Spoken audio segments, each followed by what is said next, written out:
Medicina não é fácil. Odontologia, põe a pessoa tudo acertadinho.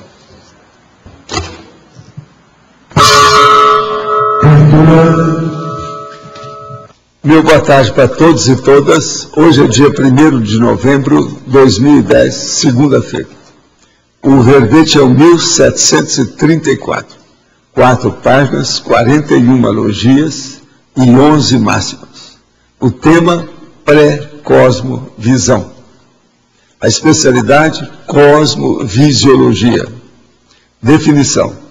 A pré-cosmovisão é o ato ou efeito de analisar, avaliar, examinar, interpretar ou julgar com acurácia a realidade, algo, objeto, fato, caso, ideia ou construto de maneira meticulosa, observando nitidamente a extensão dos componentes do todo para descobrir mais antes de quaisquer outras providências técnicas, pesquisísticas ou investigações racionais, a fim de determinar exatamente, em definitivo, um alto nível e heterocrítico, o eixo da demanda do objetivo.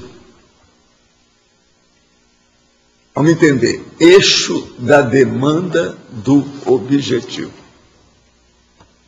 Agora, o balão de ensaio, as hipóteses provisórias, a pré-análise dos dados da pesquisa, o exame inicial das realidades banais, o exame das pequenas coisas, o acúmulo de informações relevantes, o somatório de vivências, a ponderação sobre os achados, o preenchimento das lacunas do conhecimento, os acrescentamentos diários, construindo momentos pré-cosmovisiológicos, a sutileza tornada óbvia, a consciência livre na condição de mega sutileza evolutiva.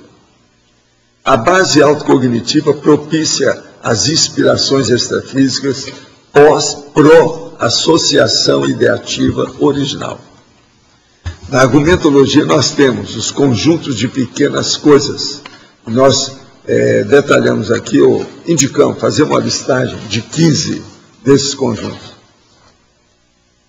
Na remissiologia, entre os 15 que nós apresentamos, destacamos autopensenização cosmovisiológica, pré-análise, pré-delineamentologia, pré-serenão e visão panorâmica. Frase enfática. A tentativa da visão detalhista ou de exaurimento do todo da cosmovisão pode ser melhor alcançada pouco a pouco a partir de mini-visões setoriais da vida no rame-rame diário. Como encara você o emprego da pré-cosmovisão nas pesquisas? Já publicou reflexões neste viés de investigação? Agora, pergunta. Ao mobilizar as energias ou tentar instalar o EV, sinto calor a ponto de provocar desconforto e sudorese. Qual seria a causa disso? Isso é superável com o tempo? Olha, isso aí mostra que é a sua falta, você está fora de forma. Então, a hora de você entrar em forma, se equilibrar mais, o neurovegetativo, o sistema nervoso secundário autônomo, ele vai reajustar mais, junto com o processo do cerebelo, a psicomotricidade. Então, esse calor e a sudorese faz parte. Outra coisa, às vezes você ainda vai passar por uma fase que as pálpebras vão bater, alguma coisa nesse sentido. Vai dar também um efeito de ballonnement, parece que os lábios aumentam, a bochecha fica maior, parece que você inchou de uma hora para outra. Isso tudo é devido ao processo de esterilização inicial do problema da energia. Agora, você deve mobilizar as energias todo dia, se for possível, assim de uma maneira assídua. Isso é importante. Se você está sentindo tanto calor e desconforto e sudorese, mostra que você precisa. Isso aí você está totalmente fora de forma. O desenvolvimento do holossoma contribui para a cosmovisão? É lógico. Tudo que desenvolver com o holossoma vai contribuir para todas as parapercepções e condições da pessoa. Podemos, para um bom desenvolvimento de cada um, exercitar o soma com exercício físico, o energossomas com a mobilização básica de energia e o mental soma pelo raciocínio, o discernimento, e o psicossoma também deve ser exercitado, sim, é o estado vibracional, arco voltaico, exteriorização de energia, assistência, TENEPS, interassistencialidade. O exercício recomendado são esses. Pensa bem, EV, arco voltaico, TENEPS. Desde muito jovem, sempre fui muito indagador a respeito da espiritualidade. Aos 10 anos, sem ter nenhum familiar espírita ou contato com livros sobre o assunto, desenvolvi ideias sobre reencarnação e evolução consciencial. Aos 15, li um livro sobre projeciologia e tive uma experiência fora do corpo. Porém, não dei continuidade a esses estudos. Qual a explicação para o precoce interesse e noção desses assuntos? Intermissivismo. É o curso intermissivo. Vê se você pesquisa o que é, faz um teste se você é intermissivista ou não. Está na cara. Ele tem 31 anos atualmente. Tenho aplicado constantemente a técnica do arco voltaico em mim mesmo. Com isso, melhorou muito minha ortopensalidade. Tenho conseguido não pensar mal dos outros, mesmo das pessoas mais anticosmoéticas e autocorruptas do convívio diário. Estou me habituando a ver esse mal sem aumentá-lo, o que nem sempre é fácil. Qual seria outra ferramenta, além do EV, para dinamizar esse processo? Olha, você agora seria bom pensar no processo da TENEPS. Né? Se você já está com a vida mais organizada, pensa bem na TENEPS. Olha o manual da TENEPS. Eu não sei, mas eu tenho a impressão que o nome desse nosso amigo, será que é o irmão? É o irmão da pessoa que eu penso que é? Ah, Ana Paula. Pode ser que seja. Eu só te pergunto, você tem um irmão? Quando você escrever, você responde aí quem que é. De vez em quando ele escreve, eu quero saber se eu conheço a pessoa. Conheci a Conscienciologia em 2002. Desde então, comecei as minhas reciclagens conscienciais. Nesse momento, passo por uma etapa de realinhamento da minha PROEX e reciclagem grupo kármica, com reconhecimento da interprisão com minha família genitora. Sinto que alguns nãos e esclarecimentos que fiz foram recebidos como sendo mal agradecidos e impulsionadores para agilizar uma interprisão mais forte. Sinto que não será fácil sair dessa condição sem rompimento. Qual a melhor forma de sair da interprisão grupo kármica sem deixar ressentimentos em ambas as partes? O melhor jeito é o seguinte: dê tudo aquilo que o povo gosta, que eles pedem. Dê presente para esse povo, faça assistência para eles. Aí ninguém pode reclamar de você. Gente, nós temos aqui curso acoplamentário. Então, é o acoplamentar 2011. É a programação toda aqui, também com o alvo de família, sabe, daqueles que vão dar as aulas. Se alguém quiser ver, nós agora isso aqui está classificado. Pode ver e passar por aí para a turma ver. Está muito bem feito isso aí. Agora, ó, eu queria falar para vocês que hoje é o dia de vocês, se vocês não sabem. Eu sempre elegi esse dia como sendo de vocês. Vocês sabem por quê, né? Sabe por quê, não? Não é porque acabou, não é porque a Dilma foi eleita, não é porque acabou a eleição ontem, não é nada disso. Hoje é o dia de vocês, é o dia de todos os santos. Agora, fala em santo, eu queria dizer para vocês que a turma estava conversando aí, agora mudou o governo. Rei posto, rainha posta, não é isso? Rei morto, o rei retirado, rainha empossada, não é isso? Então ela vai ser empossada. Agora, o que eu quero perguntar é o seguinte: algumas pessoas que eu conheci saíram do Brasil. Olavo de Carvalho, por exemplo, que era o cara que escrevia muito aí, foi embora. O Diogo Mainardi já está fora do Brasil. Quem é o próximo agora? É o Reinaldo Azevedo? Eu só deixo a pergunta do ar para vocês. Sei lá, né? Vamos ver o que acontece. Agora, ela que era guerrilheira até ontem, agora não é mais. Ela é a nossa presidente. De modo que precisa ver o que ela vai fazer com isso. Estamos aí, né? A nossa condição de súditos, como cidadãos, né? Estamos de olho para ver o que vai dar. Né? E a vida continua. Valdo, eu estava ouvindo dos Hoje a gente já pode falar dessas coisas, falar da política. Acabou a eleição. Os analistas políticos ontem, eu estava ouvindo muito, que nunca se viu usar a máquina do Estado, inclusive Petrobras, empresas estatais. Sei, mas isso eu acho a eleição pequeno. é totalmente isso aí foi ilegal. só a compra de eleitores. É Mas muito agora, legal o que a isso. turma está desconfiada, e amigos meus do exterior já falaram, é que eles não confiam nas urnas brasileiras.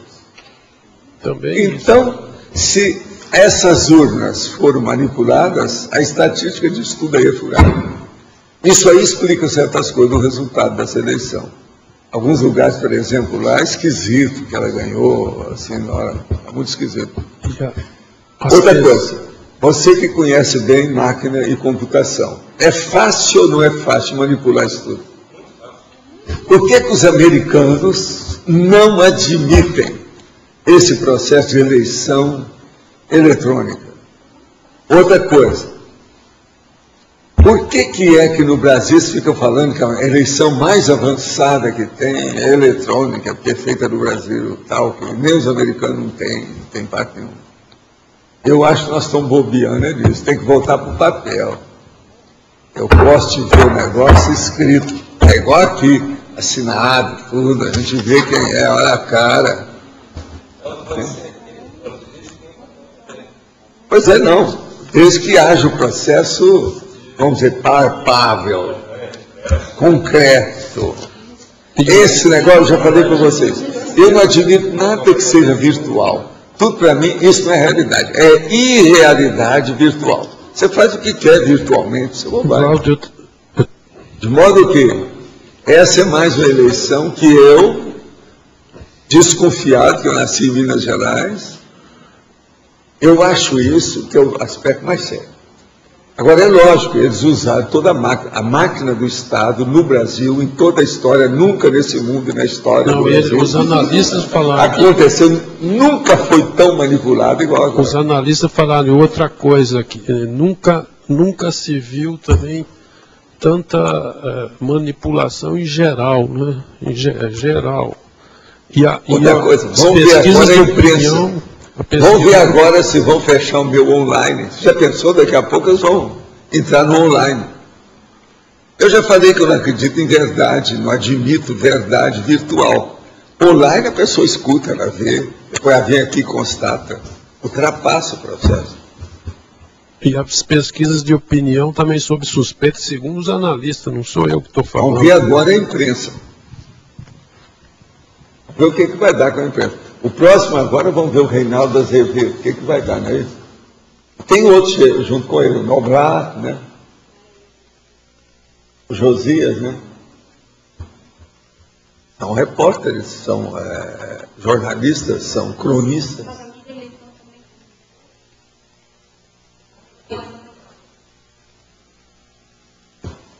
Agora dizem que o Franklin Martins não vai continuar como ministro. Eles forjaram também as metas que alcançaram economicamente, porque isso foi manipulado, emprestou dinheiro para a Petrobras, depende dessa, voltou de novo e depois foi calculado como crédito. Aí é tudo manipulado. Agora o próximo governo vai se danar, porque é uma coisa que não existe. Não é fácil, não. É muita coisa. Nós estamos vivendo uma época dos mágicos. Mandrake, o mágico, ele está com a equipe toda aí funcionando atualmente.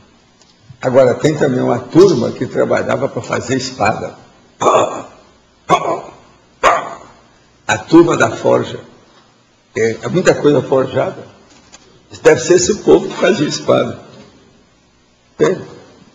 A bigode.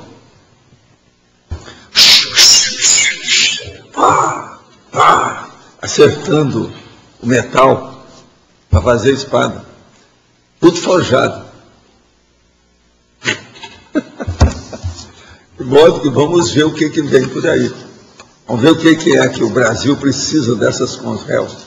É isso? Viva Helbeck. Valdir, o que você acha que pode acontecer com o governo dela, de real? Aí eu não acho nada. Eu só faço experiência. Esse negócio de achismo não é comigo. Eu faço experiência. Minha experiência, por exemplo, é que eu estou falando. O meu amigo Olavo de Carvalho foi embora. O Diogo Mainardi, que vocês conhecem aí, também foi embora. Quem é o próximo? Já teve uma época que eles começaram a falar isso, depois falaram, o último a sair, desligue a luz do aeroporto. O aeroporto aí já está manipulado também, está cheio de problemas. Hoje nem isso pode falar mais.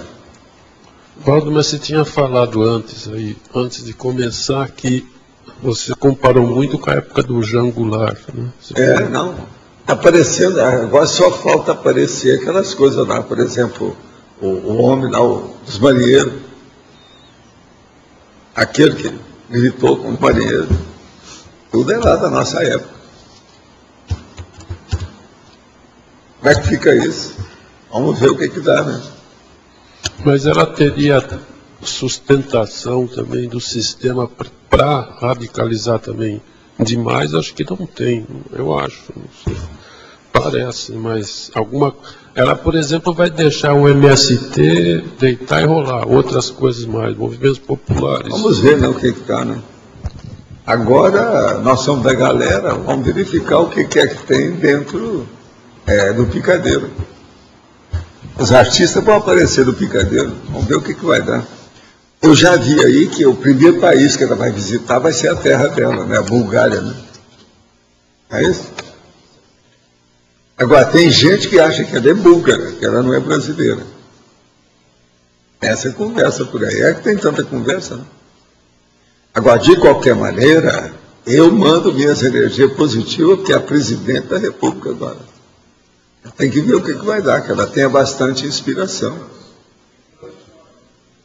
Pois é, a primeira mulher. Agora, o melhor da história é a Cristina Kirchner. Mas olha, bem-vinda ao Clube dos Gêneros. Quer dizer, as mulheres líderes, né? Mas é que esse clube tem gente muito esquisita. Uma boa era Margaret Thatcher. A outra foi colega dela lá na Argentina. É terrível. Não, a outra. A outra era terrível. Você sabe, né? A outra presidente que entrou lá. Não era fácil. Foi a pior desse mulherio todo internacional, foi a pior dela. O Valdo, você está... Como é que chama a sua amiga lá? Isabelita. Essa aqui é o negócio. Mas olha, o que você acha? Eu estou falando alguma bobagem? Você está de acordo? Você na condição de elevado e nobre cidadão portenho?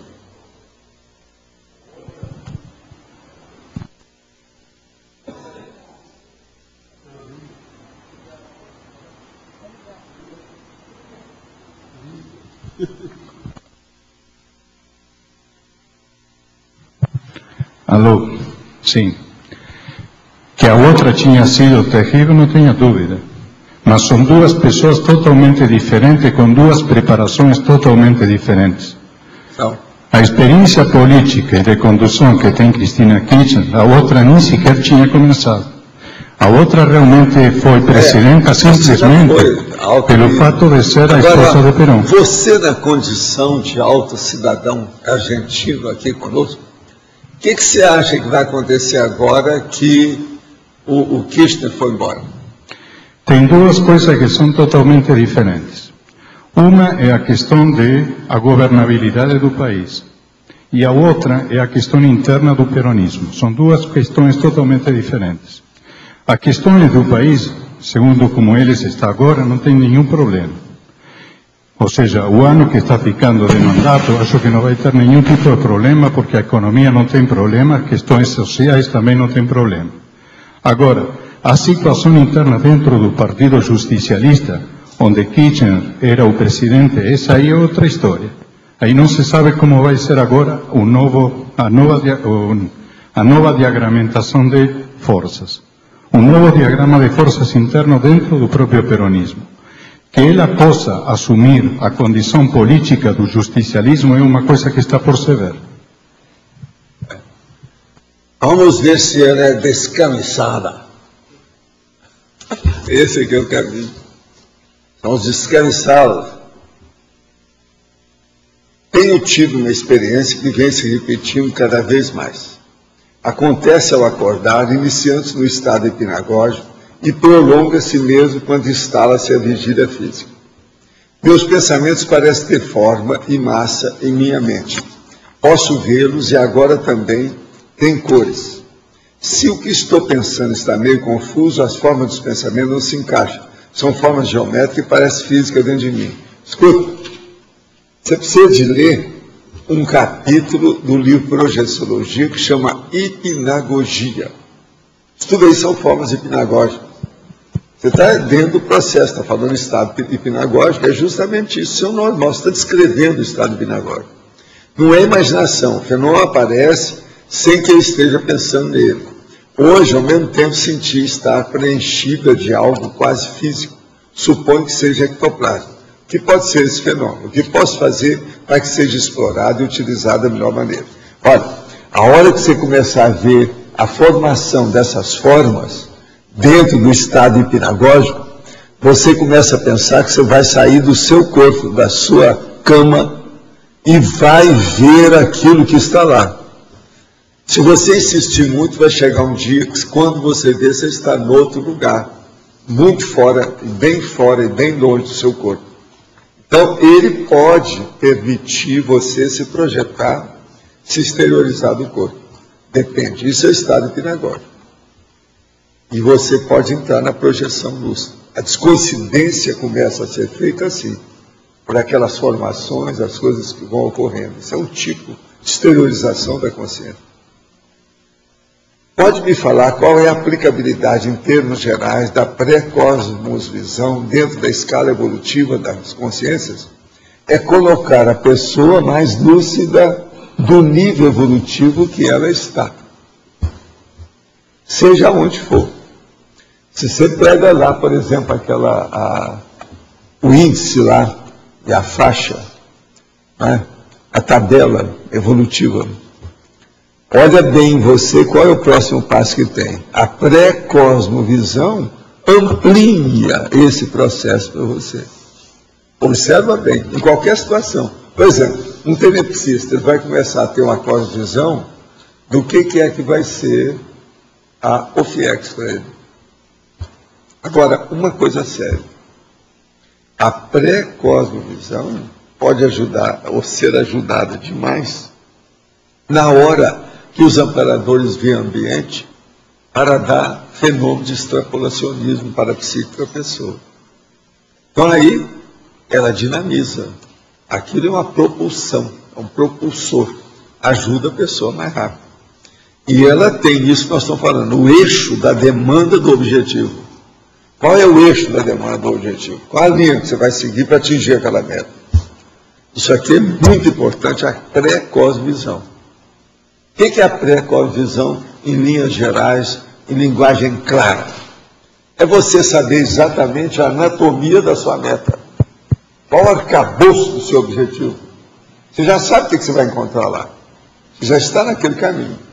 E você vai vivenciar aquela condição. Então, a pré-cosmovisão ajuda muito. Agora, o extrapolacionismo parapsíquico ajuda a pessoa a ampliar a pré-cosmovisão. E a pré-cosmovisão ajuda a pessoa a receber assistência dos amparadores com o fenômeno do extrapolacionismo. Então, vale a pena ponderar sobre isso aí. Professor Valdo, aqui no ar, na fatologia, o senhor poderia aprofundar a sutileza tornada óbvia?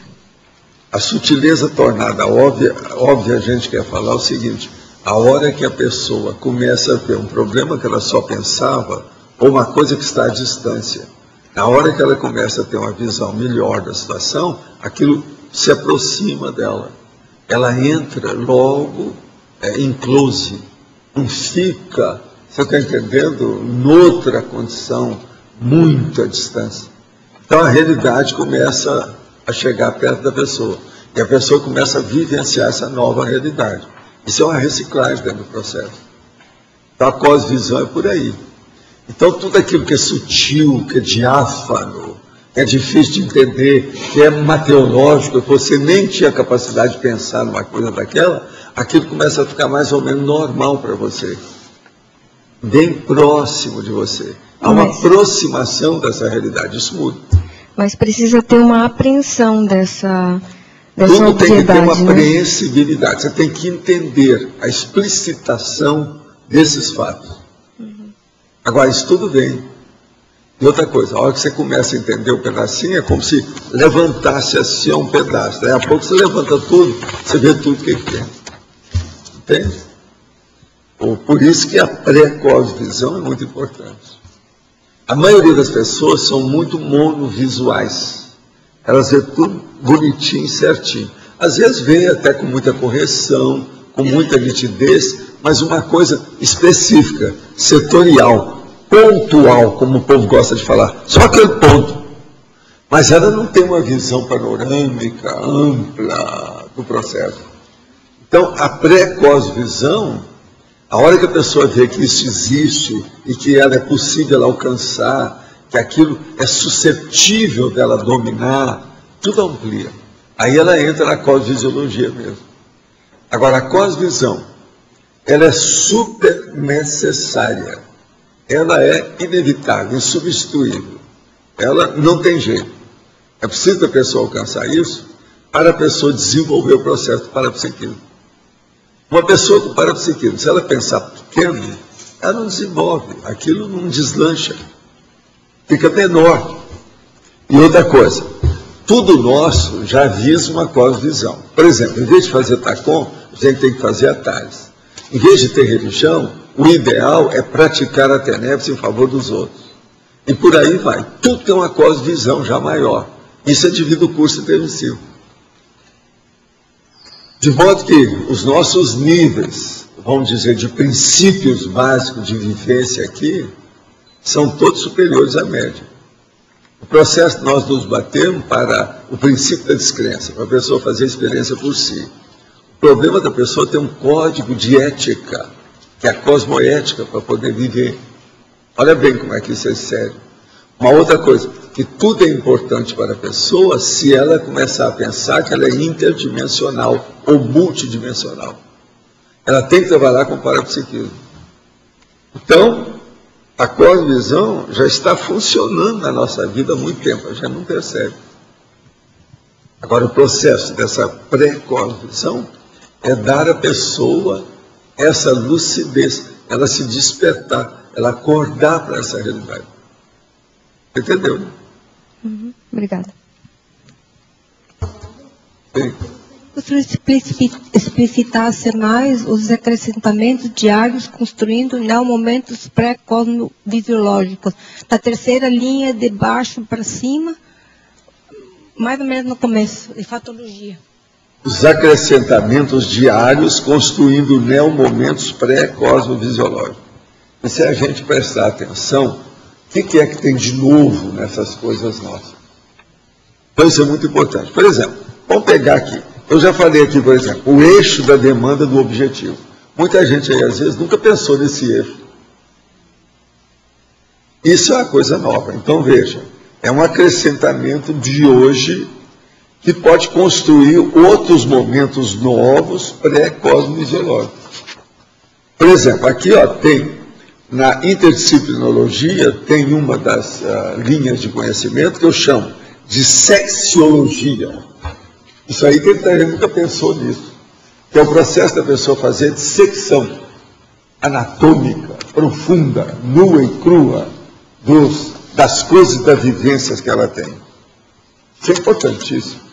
Por isso que eu chamo aqui também, na taxologia eu chamo conjuntos de pequenas coisas no âmbito do atacadismo e do generalismo.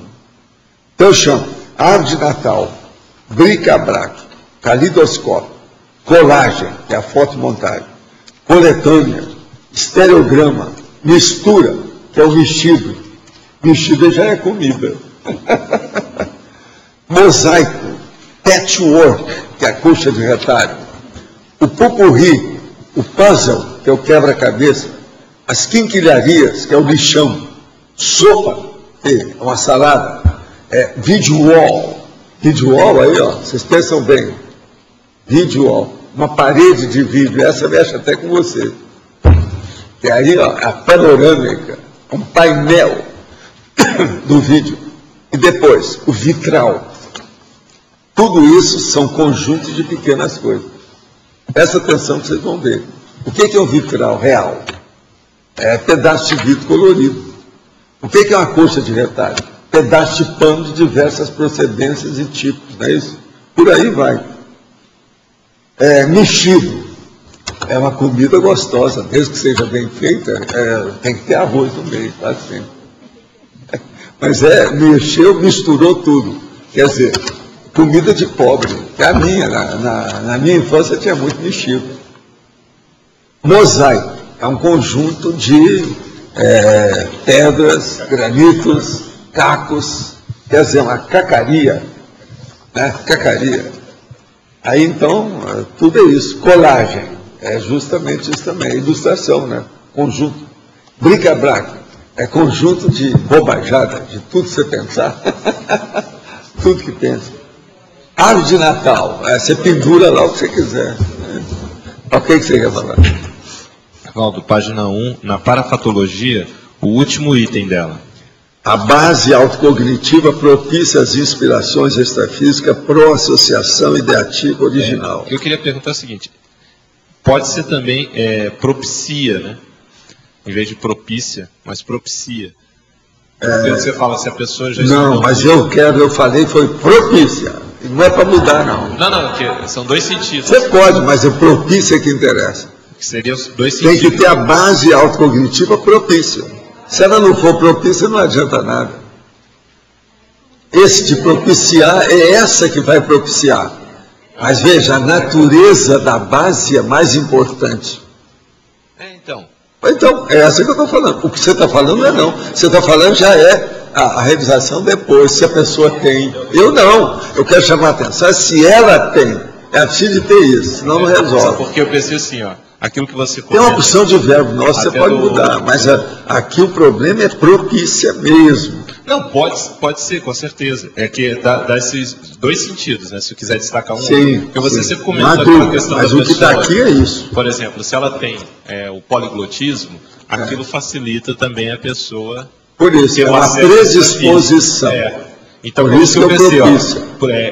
Propicia as inspirações. Predispõe, geral. É a mesma coisa, predispõe. Mas o que eu quero fazer é o seguinte, a pessoa tem que ter essa base autocognitiva. Esquecer o resto vem depois. Os verbos, as ações, elas são posteriores. Dando continuidade aqui, como ter cuidado para não misturar com misticismo? Porque aqui está bem claro. Não, que misticismo, nós aqui já não precisamos mexer mais que isso, porque nós já temos tanta salvaguarda contra o misticismo. Nós somos contra a gurulatria, somos contra a religião, somos contra as seitas, somos contra o fanatismo, somos contra o dogma, somos contra a doutrinação. Se levar mais falar uma coisa, tá claro, não existe isso. Mas eu digo assim, no nosso dia a dia... Outra coisa, não admite nada do que eu estou falando. Faça a sua vivência. Banana é para você e banana para mim. Fiz de pau. Sim, indiscutível. Só que no dia a dia... Não interessa o dia a dia. Isso pode ser o seu dia a dia. O dele não é, o dela não é, o meu não é, o dele não é. Eu não nego, exatamente isso. Porque eu vejo que a tendência, apesar de ter tudo isso teoricamente, e algumas vezes até na prática, mas a tendência, ainda vejo a tendência... A tendência é burra aí. Sim, essa tendência tem que ser cortada. Eu já considero que isso está eliminado. A turma que nós estamos estudando aqui, o livro é outro. Isso já não é mais linha de conta. Isso não entra mais em linha de conta. Para nós aqui já era.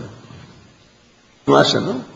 Eu falando desse assunto todo avançado aqui... Não, eu vejo muito lógico, mas eu não nego que às vezes... Eu não nego o povo que pergunta aqui, mas, por exemplo, para você aqui que me conhece, isso é bobagem. Essa turma que pergunta, tudo certo. Você tem que explicar, mostrar. Para nós, eu ainda vejo que no dia a dia ainda vai, roda, ainda tem mais uma tendência. Não, mas isso que tem mais por aqui, são bilhões. Então, nesse e outra coisa, tem mais consciência do que consciência. É pior ainda. Que apesar do conhecimento, na prática vai ver, o misticismo ainda acabou por isso que nós somos uma minoria minúscula. Nanotecnológico. Valdo, aqui. Você já tinha falado alguma coisa na definologia, na parte final, o eixo da demanda do objetivo, né? Você falou alguma coisa, você podia aprofundar, porque eu entendi uma coisa aqui, mas... O eixo da demanda é a diretriz que você tem que seguir. É essa diretriz que eu falo, que é a linha mestra da história, que a pessoa tem que levar a sua autopensionização para ficar com pensene linear, na reta.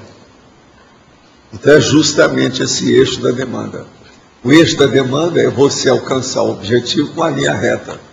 Javalínica. Você mostrou aqui, ó, marcou aqui e você atinge lá. Tá? Coisa muito séria. Seria uma demanda básica, aquela demanda principal para atingir o objetivo, é isso, né?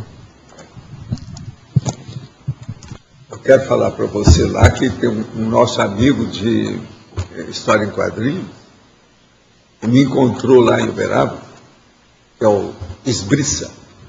Ele desenha extraordinariamente bem. Ele, inclusive, fez as ilustrações do livro com o Dr. Ivo Pitangui. Ele conhece tudo, é médico, é desenhista também, igual vocês. E ele está querendo fazer publicação de certos livros. Tem livro dele que não vai dar para a gente publicar, porque nós não vamos publicar aqui gibi de faroeste, né? Não dá. Mas parece que tem outras coisas, de outros assuntos. Eu estou só te falando, que depois eu quero falar também com o Pedro. Isso. Para vocês ficarem sabendo, Esbriça. Tem os livros dele, de História em Quadrinhos, lá na Holoteca. É só você perguntar, o livro do Dr. Pitangui, junto com outro médico, que fez as ilustrações da cirurgia. E ele está cheio de vida, foi lá, me apresentou, mostrou a modelo. Ele atualmente, ele também é pintor. Ele já ganhou vários prêmios, inclusive fora do Brasil, com a pintura dele. Ele é fora de série. Legal. Ele deve entrar em contato aí com a gente, mas eu desejaria apresentar. Né? Eu conheço o Esbriça muito, sabe? Interessante. Ele é fora de série. Vamos entrar em contato. de ver, ele que fez, como é que chama aquele? É o Bill Allen, é um negócio desse que é o herói do faroeste que ele fez. Tem a opção de gibi dele publicado. Agora, o dele é muito bem feitinho. Você viu, né? O desenho dele, Esbriça, é fora de série. E ele agora é pintor, ele resolveu ser pintor, está ganhando láureas, prêmios, tudo fora do Brasil. O homem é uma fera.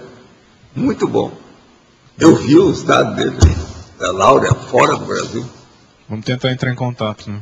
Pois é, não. E talvez ele vai aparecer aqui. Ele falou que estava querendo vir aqui, que não deu tempo. Possivelmente ele vai aparecer aqui. A senhora com quem ele casou, a mulher dele hoje, era modelo. E é modelo dele uma moça toda bonita, modelo, que é modelo das pinturas dele. Agora ele fez uma porção de natureza morta, uma beleza a natureza morta dele. Você vê a natureza morta viva. Você está entendendo? As frutas dele. O homem é uma fera, sabe? Ele também sabe usar todas as técnicas, a tecnologia toda de vocês aí, mais alguma coisa, eu não sei o quê. Tem coisa dele que eu não sei como é que faz. Página 2, aqui na teoriologia. Você pode explicar qual é essa teoria? A teoria da equivalência das condições. Eu acho que aí seria bom a Rosa falar sobre isso. Teoria da equivalência das condições. É um processo que eu acho que é com você. Ai, caramba. Bom, equivalência das condições. Das condições. Você pode ter essa equivalência? Ela vai te dar toda a definição só por dedução matemática. Não, é porque a equivalência vai depender do objeto que você está trabalhando, né? Pode ser por como que eu vou dizer, por significado, pode ser por tamanho, pode ser por massa, mas assim, tem que uma coisa substituir a outra de uma maneira que o resultado seja o mesmo, equivalência, equipotência. Então, a teoria da equivalência de condições. Então, você tem então, por exemplo, você tem uma visão aqui, você viu uma visão lá, na hora da interpretação tem que ter uma equivalência nisso. Você não pode desmerecer nem aqui nem lá. Essa que é a teoria da equivalência então, das assim, condições. Na hora que as condições têm que ser... Então, por exemplo, uma das coisas que se aplica isso aqui é a técnica da ciência convencional para fazer uma pesquisa. Se você colocar tudo nas mesmas condições... É a decisão das variáveis na modelagem do problema. Você tem que fazer de tal forma que possa ser equivalente. O caso é esse. Você entendeu aí? Aconteceu um fato curioso nesses dias sem tertúlia. Eu fiquei claramente assediado e mesmo fazendo EV foi difícil anular. Fiquei bem cansado e com o humor alterado. Será que isso tem lógica ou será que foi coincidência? Olha, o melhor é você anotar isso aí e vão ver daqui para frente. Agora, só vai ter uma dificuldade. Não vai ter ausência de tertúlia. Então, como é que vai fazer, né? Pelo menos eu estou aqui. 4 dias assim vai ser difícil de não ter tertúlia daqui para frente. Eu mesmo me despedi deles lá, falei assim, até noutra vida, ou na intermissão, ou qualquer coisa. Nas quebradas da evolução. Vi um vídeo da década de 90 em que o professor, no Domingão do Faustão, se dispunha a servir de cobaia no experimento em que o professor, por meio da pangrafia, faria 3 precognições a significar dentro de um período de 6 meses. O que aconteceu? Tal experimento chegou a se dar? Não, eles não toparam, ficaram com medo. Eles não toparam fazer o negócio. Agora eu sabia que não ia topar, porque o meu negócio era tudo preto no branco. Em televisão eles não gostam disso, né? O negócio é mais difícil. Eu só sei que eu apresentei todo, foi um verdadeiro projeto, com todos os dados, mas eles deram conta. Agora, na ocasião, a gente ia entrar para fazer uma previsão técnica do assunto. Quando era católico, estava na igreja, senti um mal-estar muito forte. Parecia que ia desmaiar. Ao sair, tudo passava e nunca senti em outros locais. Isso acontecia desde que era pequena. Com o passar do tempo, precisava sentir no fundo da igreja, sentar no fundo da igreja, e por vezes tinha que me sentar devido ao mal-estar. Quando saí do catolicismo, conheci o espiritismo, nunca mais tive essa sensação. No centro espírita, nunca senti isso, me sentia muito bem. Depois de anos, voltei a sentir novamente a mesma coisa, e isso ocorreu no início do ECP3. Achei muito estranho, não acredito que tenha base física. Tenho o parapsiquismo um pouco desenvolvido. O que pode ser isso? Assédio, bem claro. Está na cara. O negócio todo é por aí. Você quer falar alguma coisa, cara? ECP3 não precisa, não. Agora, observa que isso pode ocorrer em outros lugares, não é só aí. Isso que aconteceu com você, por exemplo, você assistiu um filme, é um dos lugares sérios que tem. Uma pessoa que vai, por exemplo, a alguma casa noturna, às vezes acontece isso tudo aí. Valdo, na segunda linha da fatologia, tem o exame inicial das realidades banais. Aqui você quis dizer que esse banal, ele pode deixar de ser banal, é isso? Não, o problema é ver, é interpretar se aquilo é banal ou não. Ontem, por exemplo, na minha palestra, eu falei um assunto sobre isso, as coisas banais. Eu estava explicando o seguinte, a gente tem que começar a se organizar fazendo abordagens técnicas. Então, são pesquisas e investigações. Então, por exemplo, aquilo que eu já falei aqui uma vez aí. Você, por exemplo, você vai dormir. Então, você dorme, depois do 3º, 4º sono, etc., você vai levantar. Na hora que você vai levantar. Então, o que acontece? Entre você deixar o leito, ficar sentado na cama, até ir ao banheiro. E o que acontece no banheiro até você voltar? Na hora que você está acordando e levantando. Então, eu falei assim, isso tudo parece banal, mas não é. A gente tem que começar a estudar, que a maioria tem problema com esse processo, de saber como é que é. Agora, com isso, o que se passa? Isso é o exame inicial das realidades banais. Você quer coisa mais banal do que você levantar, colocar seus pés no chinelo, ir até o banheiro para atender, por exemplo, o número 1. Você está entendendo? Depois você vai, às vezes, lavar o rosto ou qualquer coisa. Vai tirar o pijama e pôr a roupa. Alguma coisa nesse sentido. É uma coisa banal. Que você, praticamente, você é obrigado, ó meu Deus, seu nariz, obrigado a fazer isso quase todo dia ou todo dia. Então, como é que fica? Então, vamos voltar agora. Como é que está aqui? O exame inicial das realidades banais. Esse aí eu estou dando um bom exemplo para estudar o que é realidade banal. Um exemplo... Agora, ó, ontem eu falei assim, olha, muitos de vocês estão pensando que isso tudo é banal, está tudo certo. Se você for colocar no papel todos os procedimentos técnicos que você fez, começa. Fiquei sentado na cama. Se é homem, tem que perguntar, o pijama está amarrado ou acertado, porque senão você vai ficar sem pijama. Entende? Então tem que ver. Depois, você vai colocar o chinelo. Os chinelos estão aonde? Estão certos? Estão tudo certinho? Depois você vai andar. E por aí vai. Agora, você anota isso tudo.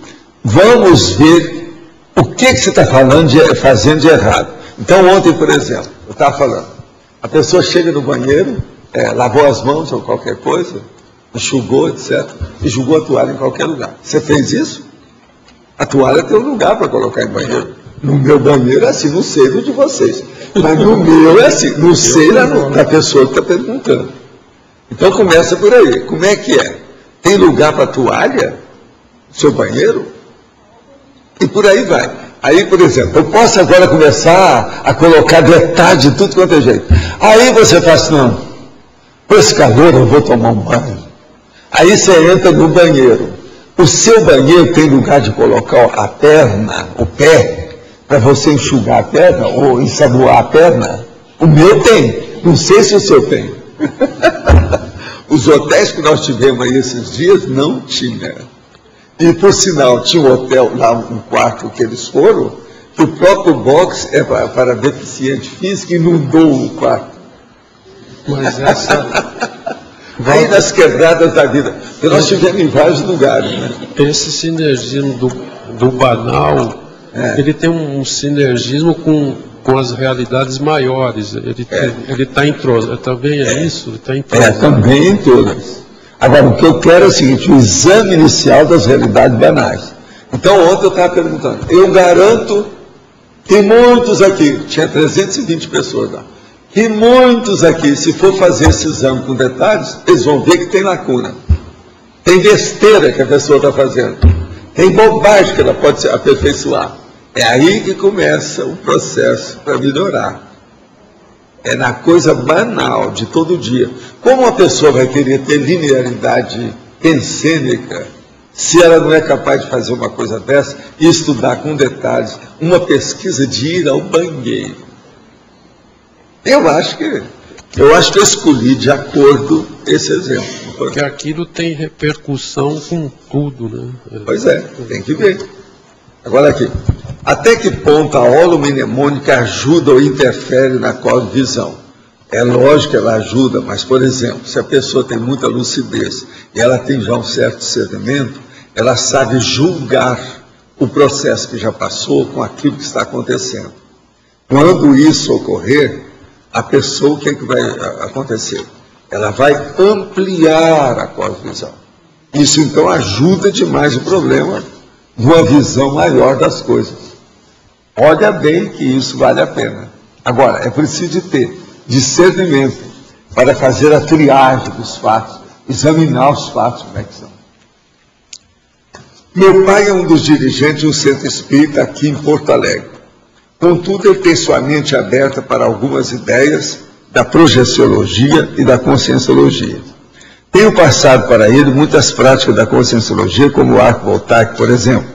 E ele tem levado para o seu centro espírita, onde elas são aceitas com um pouco de estranheza.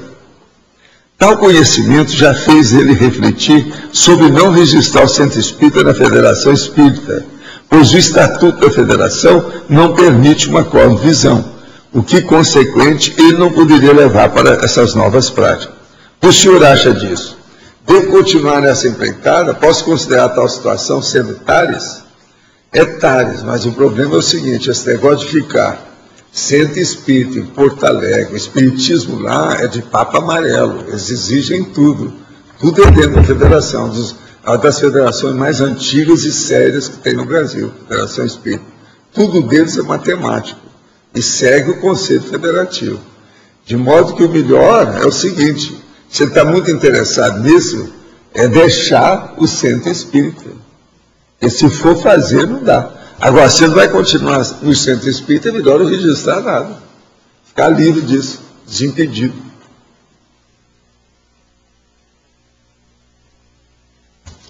Aqui quando o senhor fala na ciclologia, na página 2, o senhor comenta o ciclo análise e síntese. Quando a gente fala de pré-cosmovisão, a gente está mais próximo da análise ou da síntese. Nesse caso, acho que é da análise mesmo, né? Pré-análise ou pré-cosmovisão. Isso aí depende do momento que você está fazendo a investigação. Entende? Veja bem, análise é uma coisa que você está analisando. Se você está começando, seja o que for, é na hora que você está fazendo. Agora, você chegou a uma condição ou uma conclusão sobre a pré-cosmovisão. Aí você já está fazendo uma síntese já do mesmo problema. Agora, vamos pensar. Mesmo a pré-cosmovisão é ainda uma análise da visão propriamente dita. É assim que a gente tem que estudar o negócio. Agora, o que você passa? Tudo é um ciclo. Entende? Então, nós podemos, só para te ajudar, eu vou te falar do primeiro ciclo que está aqui e ler para você. O ciclo pré-cosmovisão, cosmovisão. Então, veja, depois do ciclo análise-síntese, pense nisso. Você está estudando primeiro a pré-cosmovisão. Depois você tem que estudar a cosmovisão propriamente dita.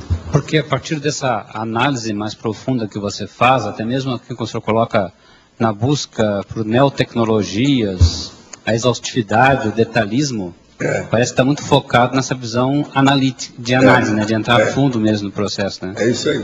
De analisar profundamente. É por aí. Na definologia ficou uma dúvida. Como analisar e examinar com acurácia os fatos antes de utilizar a técnica pesquisística ou investigações racionais?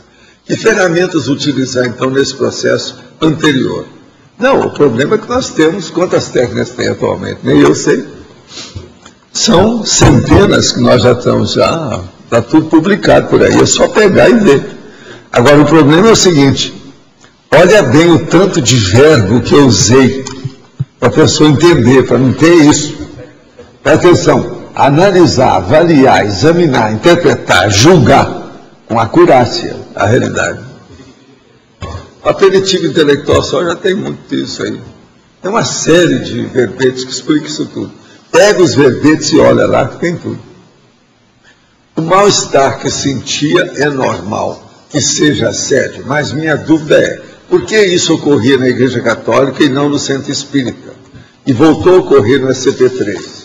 Que tipo de assédio pode ser? De base religiosa? Está na cara, né? Está na cara, não sei de explicar. Of course, sure, indeed. Tudo aceita. Poderia explicitar em efeitologia o efeito multiplicador das pesquisas antecipadas.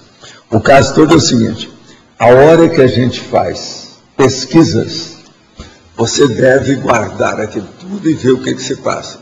Isso tudo vai enriquecer as suas abordagens e investigações no futuro. De modo que, lá no fundo, toda pesquisa que você faz, ela pode multiplicar o seu discernimento, as suas conclusões, o seu conhecimento. De modo que o efeito multiplicador das pesquisas antecipadas é importantíssimo. Por exemplo, você vai fazer uma pesquisa agora sobre determinado assunto. Então, a primeira pergunta que você deve fazer para você é o seguinte, Eu já estudei essa linha de conhecimento dessa pesquisa. O que é que eu fiz aí dentro? Não, aqui. Não, seja quando for, não interessa. O ideal é nessa vida. Eu já estudei alguma coisa nessa linha. O cara vai fazer uma pesquisa sobre música. Como é que é? Ele é calouro ou é veterano? Ele é jejuno ou é veterano? Já tem, assim, uma experiência do assunto. Isso aí é importantíssimo. Então, esse efeito, ele multiplica, entende, a condição de discernimento da pessoa pelas pesquisas antecipadas que ela fez. É um efeito, uma consequência, uma realidade vivenciada antes que vai ajudar no presente. Valdo, nessa questão da pré-cosmovisão, o que pode ser feito para não manifestar a apriorismose? Que a pessoa pode, na pré, deixar a priorismose. Ela vê qualquer coisa. A priorismose, ela aparece, por incrível que pareça, sempre através de uma emoção maior. Pode olhar. Não é só por causa da pessoa que pensa. A maioria, o fator determinante é o processo de emoção. Então, por exemplo, ela vai fazer uma pesquisa, encontra determinado tropeço, e aquilo dá um medo nela, isso aí é priorismose. É preciso ver por quê. E às vezes o processo é dela. Dá um receio, uma dúvida, ela titubeia, ela hesita, há um dilema. Tem boi na linha. Precisa examinar por quê. Paixão, uma tendência, uma lembrança. Esse negócio de lembrança, por exemplo, a memória, ela é cheia de armadilha. Uma pessoa, por exemplo, ela está na rua toda alegre. Passa uma pessoa, às vezes, com um certo determinado perfume, que a pessoa há muitos anos não sentia. Ela sente, começa a lembrar do negócio, aquilo perturba ela totalmente, ela perde o humor na hora. Eu já vi isso acontecer com mais de uma pessoa. Então, como é que fica isso? Isso é a priorismose. O perfume determina esse retrocesso mnemônico. Você está entendendo como é que é? A situação que vem ali. Aquilo desencadeia uma série de reações pessoais. Então, mas o que a pessoa pode fazer como prevenção? Porque às vezes ela nem se dá conta disso. A prevenção, a primeira coisa que tem, é ela se prevenir contra o egão, contra ela mesma. Ver as bobagens que ela tem, a tendência que ela tem. Por exemplo, ela vai se predispor a fazer uma pesquisa. Esqueça o mundo. Sintonize ou concentre ou coloque o megafoco naquele ponto e não saia daquilo. Então o processo é a direção megafocal permanente. Ficar com aquilo. Isso aqui é o melhor que a pessoa faz. Agora, qualquer outro pensamento, se ela, por exemplo, está lá, e às vezes ela não quer perder o pensamento, a situação é muito importante. Eu não posso pensar nisso, então eu vou pensar depois. Anota no papel, põe no bolso e esquece. Vamos seguir. Mas não fique imperturbável. O negócio é ali. Entende? Esse é o caminho. Eu vivo escrevendo as coisas. Eu viajei, cheguei, tem 4 dias. Deixa eu ver quantas coisas tem. 3, 6, tem 9 coisas aqui. São todas providências para fazer. Uma eu já fiz. Sabe? Agora, tudo tem sua razão aqui. Não tem jeito de fugir. Algumas coisas eu posso fazer nos próximos dias agora. É o jeito. É a vida.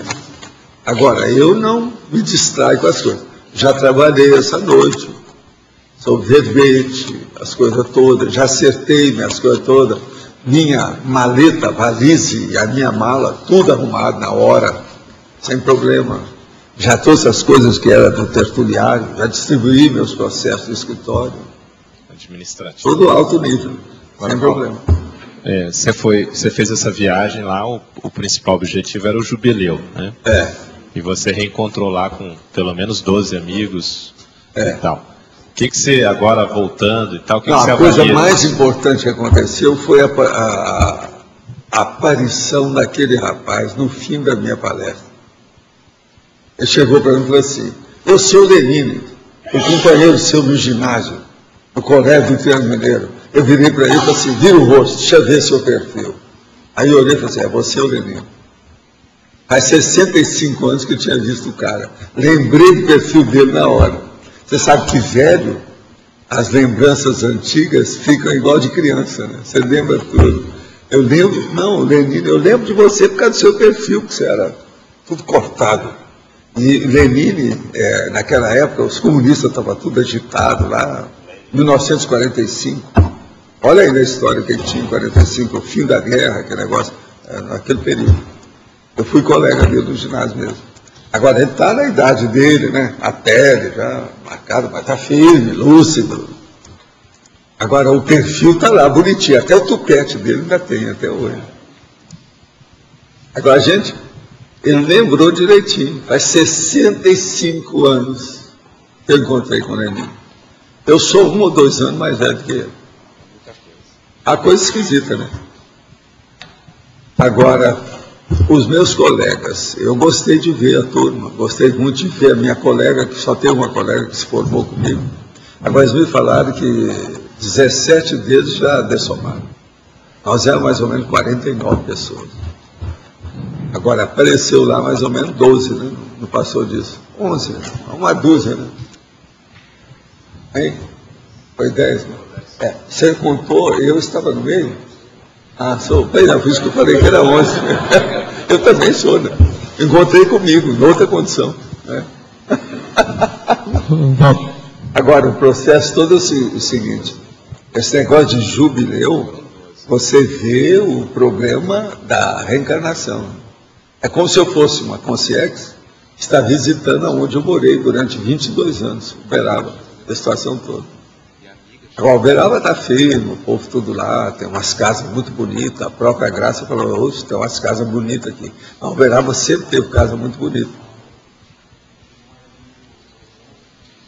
Pois é, comigo 12, por isso que eu falei, uma dúzia comigo. Eu fui lá para completar a dúzia. Mas extrafisicamente, assim, agora, qual que é o ponto? Você fez a conexão com ele? Não, eu fiz a conexão, a gente viu também os livros lá para saber o que a gente está fazendo. Tem alguns que já seguem as minhas coisas, sim. Alguns falaram que me viram até na televisão, outros viram aqui a tertúlia, por incrível que pareça. Tem cara que eu nunca mais vi, fazia 50 anos. Ele falou, não, você lembra que uma vez foi o fulano e você mandou os livros para mim? Pois é, me roubaram os livros. Daqui a pouco chegou outro e falou, pois é, meus livros também me roubaram. Aí chegou outro, meu livro também. Teve 3 que falaram que eles roubaram os livros. Quer dizer, meus livros estão sendo roubados como nunca. Isso já acontecia antes. Pois é, a da Wanda foi projeciologia. Agora, dos outros, o do nosso amigo lá, o italiano, também eu acho que foi projeciologia. Mas ele foi um parente. O parente que levou, ele ficou sabendo quem. Professor Valdo. Está muito interessado nas minhas coisas. Ele falou que ele segue tudo. Ele vê a ser tudo. Qual foi a repercussão que teve a entrega da enciclopédia para os seus colegas? Não tem nada demais. Não. Tem um dos meus colegas que me deu um livro. Eu vou trazer aqui qualquer hora também, está lá separado, que eu vou mostrar para vocês o livro que ele me deu. Ele escreveu um livro sobre história. Entra cristianismo no meio, só de coisa. Mas está lá o livro. É colega meu. Mostrou. Agora você pode falar também lá do comissário de bordo no voo, que te abordou lá? O comissário é o seguinte, nós estávamos no avião, a hora que vem o homem insiste comigo, o senhor não quer água? Eu disse, não, obrigado, eu tenho. Ele viu, mas aquilo eu vi, você está querendo, está na cara que já me viu em algum lugar. Aí ele chega e conversa, logo depois não aguentou, né? A hora que o negócio ficou mais calmo e tal, ele chega e fala assim, vem cá, mas o senhor é aqui da projeciologia, não é? Pois é, não sei o quê. Aí começou. Mas olha, essa turma que viaja muito, a maioria me conhece. Tinha lugar, a Varig, por exemplo, eu viajava tanto que eu já entrava, o povo tudo me conhecia. Sabe? Todo mundo. Às vezes até o piloto, o povo todo. Eu viajava demais, né? Isso era normal. Agora, de vez em quando tem, né? Um ou outro.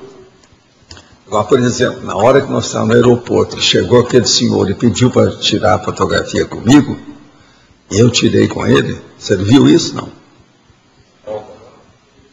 Em Curitiba, outra coisa. Aí tinha uma outra pessoa que tinha barba igual essa. A Graça que me chamou a atenção, olha lá. Falei assim, que lá está mal assistido, tem alguma coisa. Aí o cara chegou, tirou fotografia minha. Não quis tirar eu com ele, não. Ele queria só a foto. Chegou lá e pediu para tirar a fotografia do tal homem. Foi. Aí, a hora que sai, que eles chamam e o homem vai embora, e o fotógrafo também, pegaram a Concierge, trouxeram perto de mim, a gente julgou a energia com calma e eles levaram. Estava com o homem da barba. E eu tinha falado com a Graça, mas ele está mal assistido. Agora, isso tudo é dentro do aeroporto, com a maior naturalidade, sem problema nenhum. É a vida, né? Faz parte, né, do serviço. O que vai fazer? Assistência. Por isso que eu falo, a gente tem assistência o tempo todo. Professor Valdo, como que o professor observa o desenvolvimento da forma holopensênica da conscienciologia aqui nessa saída do professor, fazendo uma cooperação do ambiente intrafísico para os trabalhos parapsíquicos do professor e até da intelectuais? Você está falando o que eu fazia lá há 50 anos agora, e o que eu faço aqui? Não, que o professor viaja pouco, não é? Então, não, agora eu não quero viajar nunca. Sim, mas o professor tem a possibilidade de fazer uma comparação do desenvolvimento da forma holopensênica da conscienciologia aqui em Foz do Iguaçu com outro ambiente. As minhas formas aqui estão todas muito bem assentadas, de acordo com o meu estilo, minha vivência, meu temperamento, minhas tendências. Você não pode comparar isso, nem você não pode comparar. Sua casa é o melhor lugar do mundo. É seu, é o holopensene seu. Aqui, por exemplo, não dá para comparar. Minhas coisas são tudo muito mais arrumadas do que todo mundo. Teve esses colegas meus lá, presta atenção. Você não acha que eu sou mais arrumado que esse povo todo? Você viu? No entanto, é gente muito boa, alto nível, gente que faz assistência esses anos todos. Tem gente ali que está trabalhando na medicina até hoje. Com 50 anos de medicina. Não é fácil. Entende? Trabalhando, tá ajudando os outros. Mas agora, em matéria de organização, é difícil pegar comigo. Tudo meu é estudado, tudo quanto é detalhe. Tudo eu passo o pente fino, eu pinteio com pente fino. Não é pente grosso, é pente fino. Então, é o que eu chamo de fazer dissecção. Sexiologia que eu estou falando aí. Então, não dá para comparar. Agora, por exemplo, você vai olhar o processo do ambiente. Por exemplo, uma das coisas que todo mundo viu, não foi só eu, em Uberaba, por exemplo, praticamente não tem ar-condicionado. Um calor que estava 40 graus, tudo quanto é lado. A sombra estava quente, está a 37 graus. Todo mundo está sentindo. Está todo mundo assim. Nós fomos procurar, em Uberaba, por exemplo, um restaurante que tivesse ar-condicionado, ninguém achou. Meu filho procurou por todo lado, não achou nada. Agora, eu falei isso na palestra ontem à noite. Falei assim, olha, Uberaba precisa de ver que existe um troço chamado ar-condicionado, condicionador de ar. Está precisando.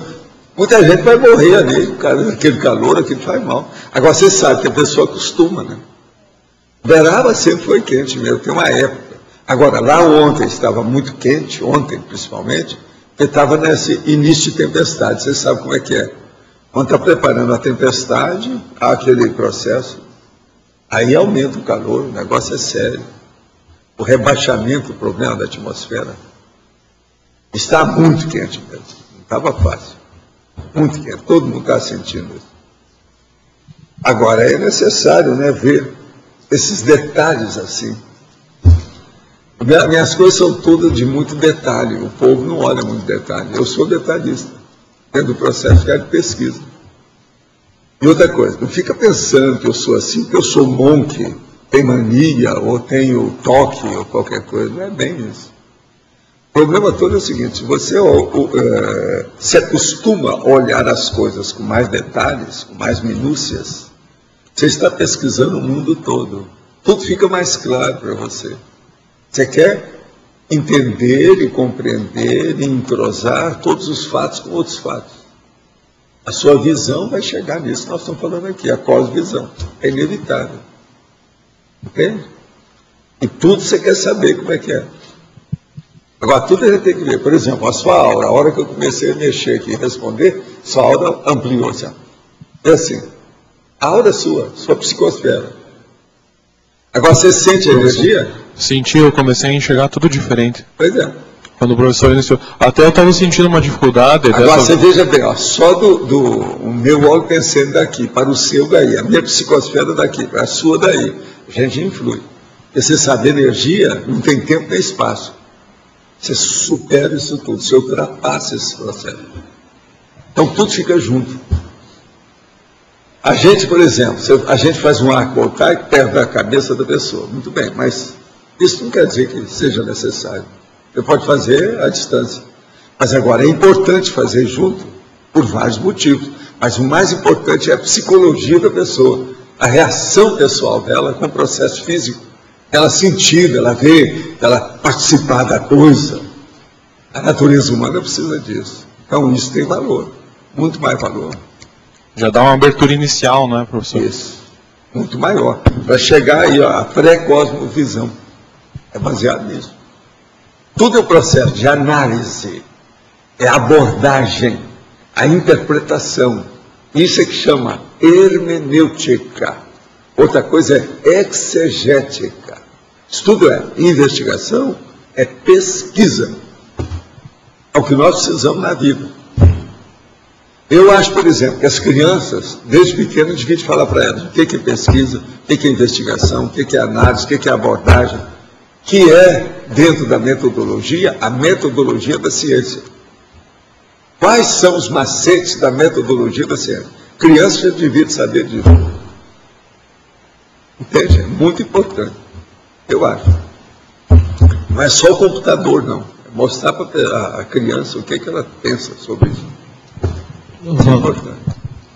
Queria saber, na tua opinião, se o Lógico estava perguntando, para você lidar, prevenir melhor essa condição de apriorismose, nessas condições, situações de pré-alguma coisa, ainda mais da pré-cosmovisão, que é uma condição bem mental somática, né? Se você, mesmo dominando a energia, usando remédio, pela vontade, se você necessariamente passa pela contenção límbica e pela ativação cortical. Para consciência que eu estou falando, né? Se isso é condição sine qua non. Eu penso que cerebral, por exemplo. Várias dessas condições, elas são inevitáveis e insubstituíveis. A primeira coisa é a concentração mental. Isso que eu perguntava. A segunda, a atenção. O parapsiquismo. A terceira é o início de uma definição ou de uma interpretação que vai dar uma conclusão temporária. Depois disso, a pessoa tem que pensar o que ela determinou. Então, ela decidiu e vai determinar, ela vai executar alguma coisa. Então, na questão da abordagem, isso tudo tem que ser ponderado. Todo tipo de pesquisa exige isso. Então, temos que pensar, você não tem onde tirar fora, julgar fora, esquecer uma condição. Sim, mas independente dos recursos que a pessoa estiver usando, isso que eu queria entender.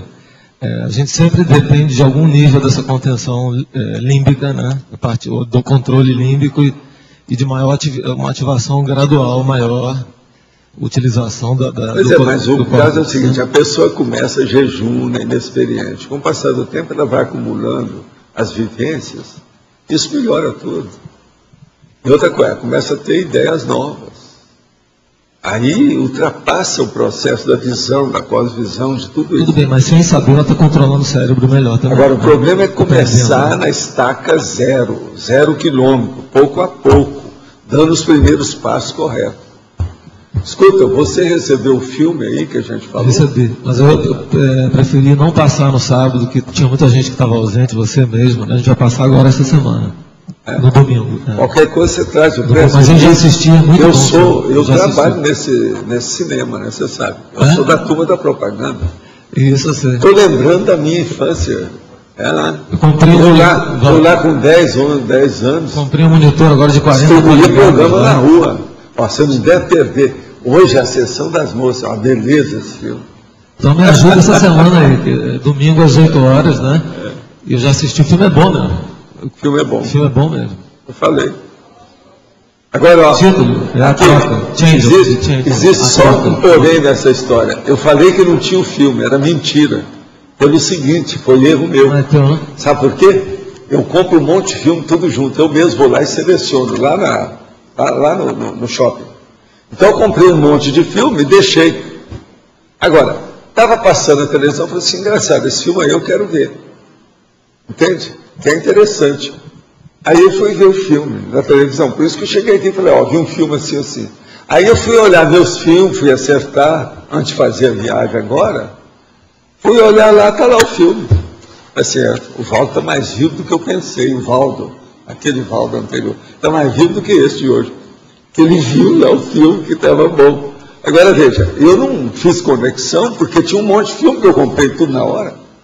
Você sabe, uma vez eu fui, uma das viagens que eu fiz aqui, eu fui a Belo Horizonte, de uma tacada eu comprei no lugar 62 filmes, eu trouxe uma mala cheia. Às vezes eu compro assim. Às vezes eu vou no shopping quando tem lançamento, ou tem novidades, eu compro 10, 15, 20 de uma vez. Entende? E eu vou vendo aos poucos, por isso eu não sei que filme que é. Por isso que eu falei. Você sabe escolher e tem grana para comprar também. Outra coisa, esse aí é filme de R$ 7,99, tá? É, baratinho, né? Mas 60... Você sabe que eu compro esses filmes, né? Filme que já foi visto, que não sei o quê. E geralmente tem filme bom no meio. Eu pego emprestado, né? Porque... Mas eu comprei com o dinheiro que eu economizo, eu comprei um monitor de 40 polegadas lá para assistir filmes. O pessoal me manda filme de outros estados agora. Um monte de coisa. Você sabe que durante muitos anos, na década de 90, eu estava atrás de um monitor de 40 polegadas. Né? Aí a RCA fez um. Eu fui lá para ver o que era. Aí coloquei os negócios, eu não lia nada, tudo embaçado. Não, mas esse é bom. Eu pensei, as definições não prestam. Esse é bom, tá. Aí eu vira para ele assim, daqui uns 20 anos, você vai ver com definição melhor. Quer dizer que já tem, ó, você já tem. De R$2.000 você pode comprar da Philips Ambilight de LED. Agora, ó, R$2.000. Tem uma conclusão que eu cheguei depois disso. O monitor depois de 21, 22 polegadas é bobagem. Não, monitor de parede que eu digo, não é monitor. Mas o ideal é ficar com o monitor para eu trabalhar do jeito que eu tenho esse meu. No máximo é 21 polegadas. Porque senão exagera demais, você fica trabalhando com monstruosidade. Você trabalha de longe. Faraônico burro. Não dá certo. Trabalhar da poltrona, você não fica necessariamente colado, não. Pois é. O faraonismo deve ser evitado na questão das nossas pesquisas. Senão, em vez dá muita grandiosidade, isso é bom para ditador. Mas para a gente, para pesquisa, não presta. Ditador é uma delícia. Eles gostam. Mas para a gente, a grandiosidade, entende? Negócio grande, faraônico, enorme. Dá certo. Para ver filme é bom. Para ver filme, por exemplo, eu que não tinha, agora estou aprendendo mais a ver filme mesmo, né? Agora, o tamanho mesmo da definição é 21 polegadas. É o melhor que tem até hoje. Pelo menos para mim. A hora que eu estou digitando, etc. Agora, você vê a palavra límpida. Se você erra, é porque você nunca prestou atenção, não é? Mas não dá. Ali dá para ver tudo. O acento, ponto, tem tudo. E a gente arrumou com a Valéria também, até agradeço a Valéria, o Crepúsculo dos Deuses também. Vamos ver se a gente passa agora, na semana que vem. Eu descobri, nesses 4 dias que eu passei fora, que eu estou totalmente viciado na sua informática. Eu estava com saudade de pegar minhas coisas para digitar. Agora de madrugada, quando eu peguei, eu falei, opa, estou em casa, não sei o que. Entendeu? Estou bem, com as coisas todas. Não, agora vamos ver mais detalhes. Estou fraco em matéria de detalhes. Vamos ver mais detalhes. Comecei a fazer um verbete na hora. Então, é a vida, né? Professor, é o trabalho. O senhor nessa viagem visitou alguma casa espírita, alguém do movimento espírita lá em Uberaba? Nós visitamos, visitei a principal, que eu ajudei a criar uma série de comunidades centros espíritas. Mas essa principal nós fomos lá, a turma viu. A comunhão espírita cristã. Agora, o problema todo foi esse, não. Nós fomos visitar um senhor que me ajudou muito quando eu não tinha dinheiro, e ele fazia a conta na livraria que ele era gerente, para eu pagar quando arranjasse o dinheiro. Ele me ajudou muito para eu poder estudar, porque eu não tinha dinheiro nenhum, tudo caindo aos pedaços. Agora, nós fomos visitá-lo. Ele já está com 87 anos, super lúcido. A turma que foi lá ficou tudo de boca, de queixo caído. E a senhora dele também junto. Ela está com 85 anos, tudo lúcido. Agora, a casa dele deu um show para esse povo aqui. A casa é um verdadeiro museu que tem tudo. Tem até aquário dentro dela. Mas é uma casa modesta, mas muito bem embolada.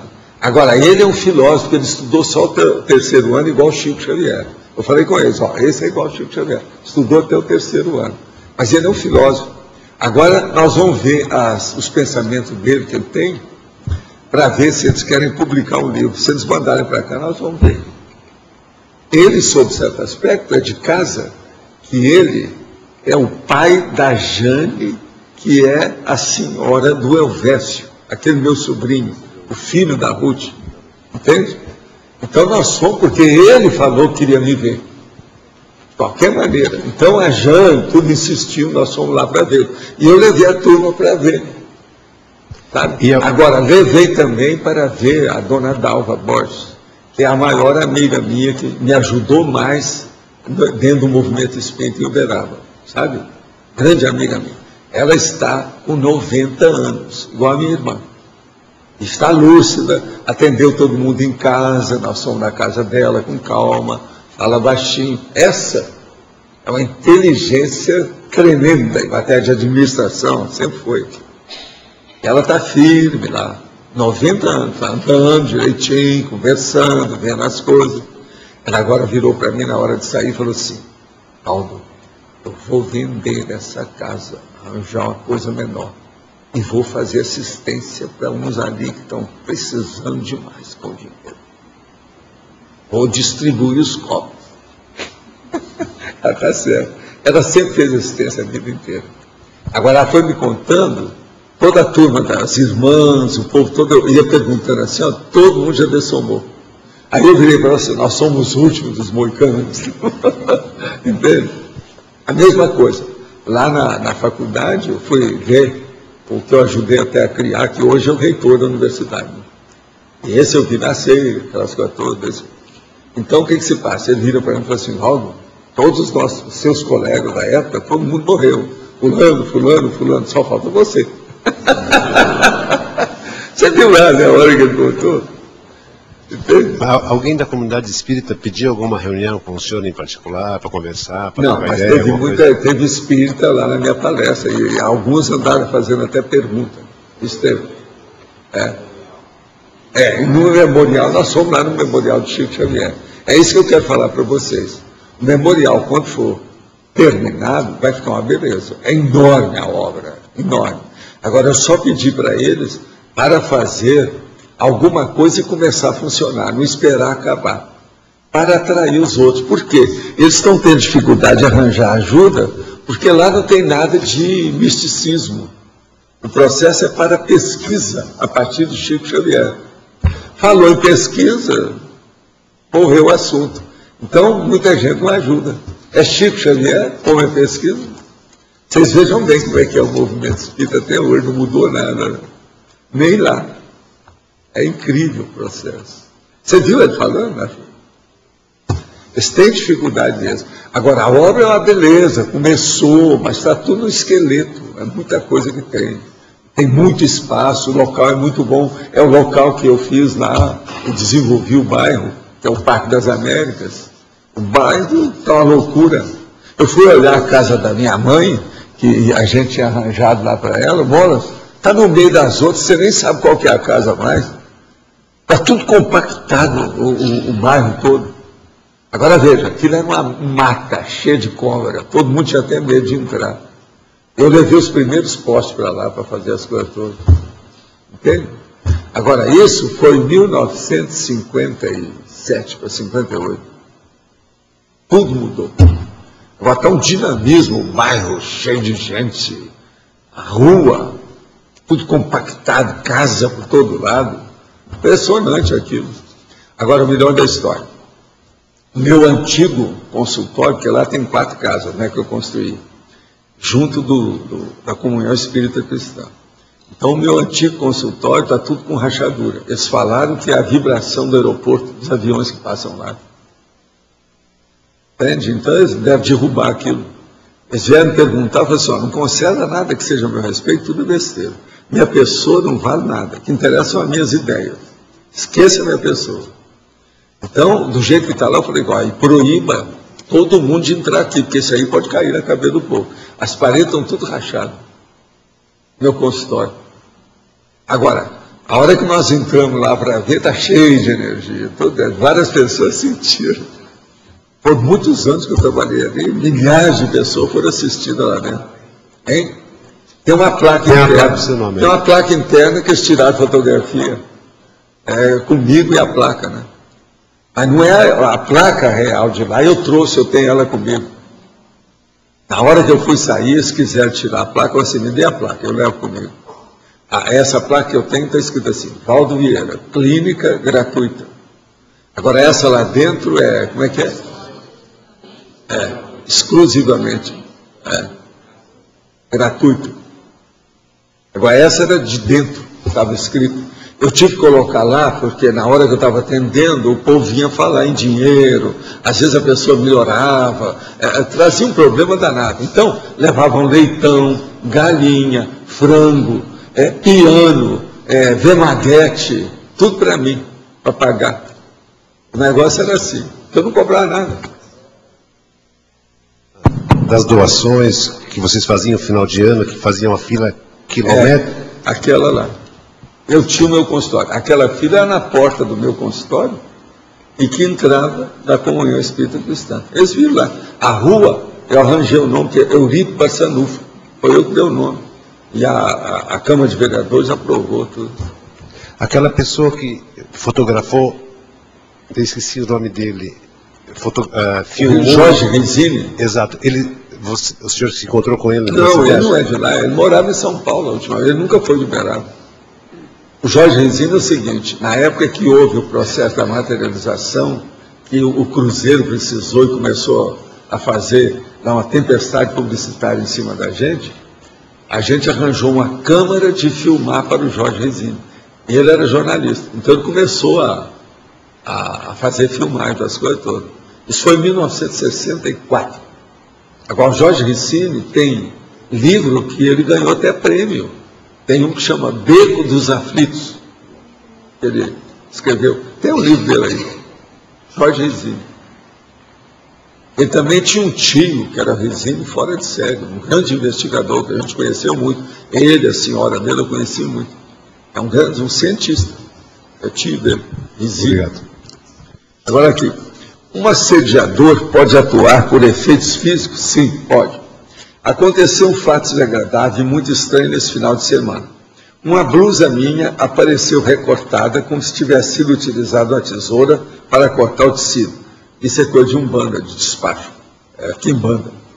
Moramos só eu, meu filho e minha mãe. Não temos ajudante em casa. E ninguém de fora esteve em casa nesses dias. Posso encarar isso como efeito físico assediador com vista a me destabilizar? Sim. Fatos muito estranhos têm acontecido. Devo fazer um diário sobre isso? Sim. Agora, primeira coisa, vê se tem algum fumo, cheiro de cigarro, de fumo, de cachimbo, de fumo mesmo, tabaco. Às vezes quase sempre aí tem. Agora, corte de roupa, cueca de homem, blusa de mulher, é típico de processo de perseguição. Tem despacho atrás disso. O senhor recomenda esses reencontros de amigos de faculdade? O senhor teve vontade de ir na casa onde trabalhou com o Chico Xavier? Sim, nós tivemos lá. Qual o problema? Eu não recomendo. Essas coisas são usadas porque isso é tradição. Agora, veja, eu tinha que ir, porque 50 anos, todos eles, de 10 em 10 anos, eles se reuniam, eu nunca fui lá. Quer dizer, para mim ficava chato. Como eu tinha ido também no jubileu de odontologia, porque esse eu era obrigado a ir, porque eu fui secretário da faculdade 9 anos, era uma desfeita. Em Minas Gerais o nome disso é desfeita. Aqui é mais desaforo. Lá é desfeita. Então era uma desfeita, eu tinha que ir. Agora, por exemplo, eu sou contra a homenagem, comenda, condecoração, eu não tenho nada disso, eu nunca recebi nada disso. Mas esses casos aí é diferente. Não sou eu. É um processo imposto. Outra coisa, vocês sabem, se eu não fosse lá, como eu estou vivo, eles iam mandar para mim o documento. Todo mundo recebe o documento. Você chegou a ler o documento? Pois é. Outra coisa, o documento tem tudo sobre o processo da medicina daquela época. E tem as grandes autoridades hoje São 3 autoridades assinando e dando a gente como jubilado. Agora, tem uma coisa impressionante, isso é que me impressionou mais nisso aí.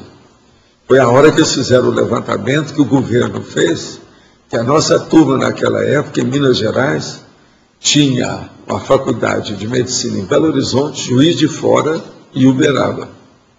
E que se formaram, naquela data de 1960, exatamente 194 médicos. E que hoje em Minas Gerais, com as faculdades todas, estão formando a cada ano 4.000 médicos. Então, eles falaram, vocês são os pioneiros, nós somos pioneiros. A coisa é fora de série. Nessa época, tudo tinha dificuldade no Brasil, muito mais do que hoje. Gente, 194 para 4.000 no Estado. Aquilo, eu não sabia dessa estatística. Isso aí, para mim, foi impressionante. Tanto que eu guardei os números na hora. 194 para 4.000. É terrível. Em Uberaba, conversei com você e disse que estou pensando em começar com voluntariado. Você me disse que eu preciso melhorar minha autodefesa. Eu consigo melhorar minha autodefesa só pelo EV ou tem mais técnicas que posso usar? Olha, o EV ajuda muito, mas agora é bom você pegar o que nós já temos. Olha bem aí esses dados, que agora nós temos até um DVD com os verbetes. Aí você vai ver uma série de técnicas para ajudar a sua segurança, equilíbrio, defesa, profilaxia. Poderia relacionar a pré-cosmovisão com a grande compartimentalização e especificidade do conhecimento científico na atualidade? Sim. Você que é um cientista, quem está falando aqui é o primatologista. Você que é um cientista, eu quero te dizer o seguinte, tudo que você está estudando está caminhando para estudar para a tecnologia, para a ciência, que nós hoje chamamos de conscienciologia. De modo que você está com a pré-cosmovisão. Mas a cosmovisiologia grande mesmo, ela é multidimensional. De ciência que estuda isso, que eu conheço, é só mesmo de alto nível, é só a conscienciologia. De modo que você está trabalhando na pré-cosmovisão. Ele está pensando certo. Viva a primatologia. Gostaria de agradecer a toda a assistência que recebi em Foz no tempo que estive aí. Voltei para o Rio Grande do Sul para resolver problemas familiares e de ordem financeira. Na volta tive um acidente na estrada com o veículo. Perdi o controle em uma curva e bati um barranco, voltando para a pista em seguida com o veículo danificado. Senti que o acidente deve haver com o meu processo pensante com minha satisfação de precisar estar saindo de Foz. Felizmente, nada aconteceu comigo. Sinto, apesar de tudo, estar bem assistido. Foz amadureceu e me fez crescer bastante. Pretendo colocar minha vida nos eixos e voltar o mais breve possível. Viver aqui no Rio Grande do Sul, no Óleo Pensando Religioso de Caxias do Sul, não é fácil. É a turma de Caxias do Sul, tá? Gostaria de uma dica sua para esse momento no que tange um melhor contato com o Amparo, visando meu retorno para a Foz. Olha, a primeira coisa, o acidente que você teve foi um aviso. Isso é um alerta para você limpar mais a barra. Olha o seu óleo pensando, veja bem como é que é. Usa mais o estado vibracional. É lógico que isso aí é um aviso para ele. Participarei do SCP-2 aqui em Curitiba nos dias 5 e 7 de novembro. Pretendo ser doador de energias para auxílio na formação do campo energético. Como posso participar com mais proveito nesse curso, ampliando a pré-cosmovisão, tendo extrapolacionismo e ampliando minhas parapercepções, sem perder detalhe do que ocorrerá no campo energético?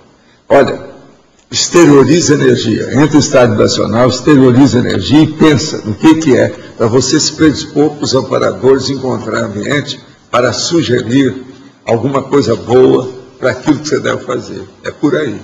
Isso vai ser bom para você. Ele aí já perguntou muita coisa para mim nesses últimos tempos.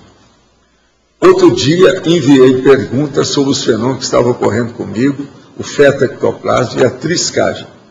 O senhor falou que seria interessante eu participar da Consim Cobaia. Eu estou interessado em participar e gostaria de saber como que faço e com quem precisa falar. Quem é que pode falar aí para mim? Estarei em Foz no final de novembro, vou fazer o curso SCP-1. Então, eu até poderia ir aí alguns dias antes. Fala tudo aí, você pode. Né, semana que vem a gente tem o curso da Consciência Cobaia com o professor João Aurélio. Eu também estarei lá. E é só participar. A pessoa vem despojada com conscienciograma para se autoenfrentar.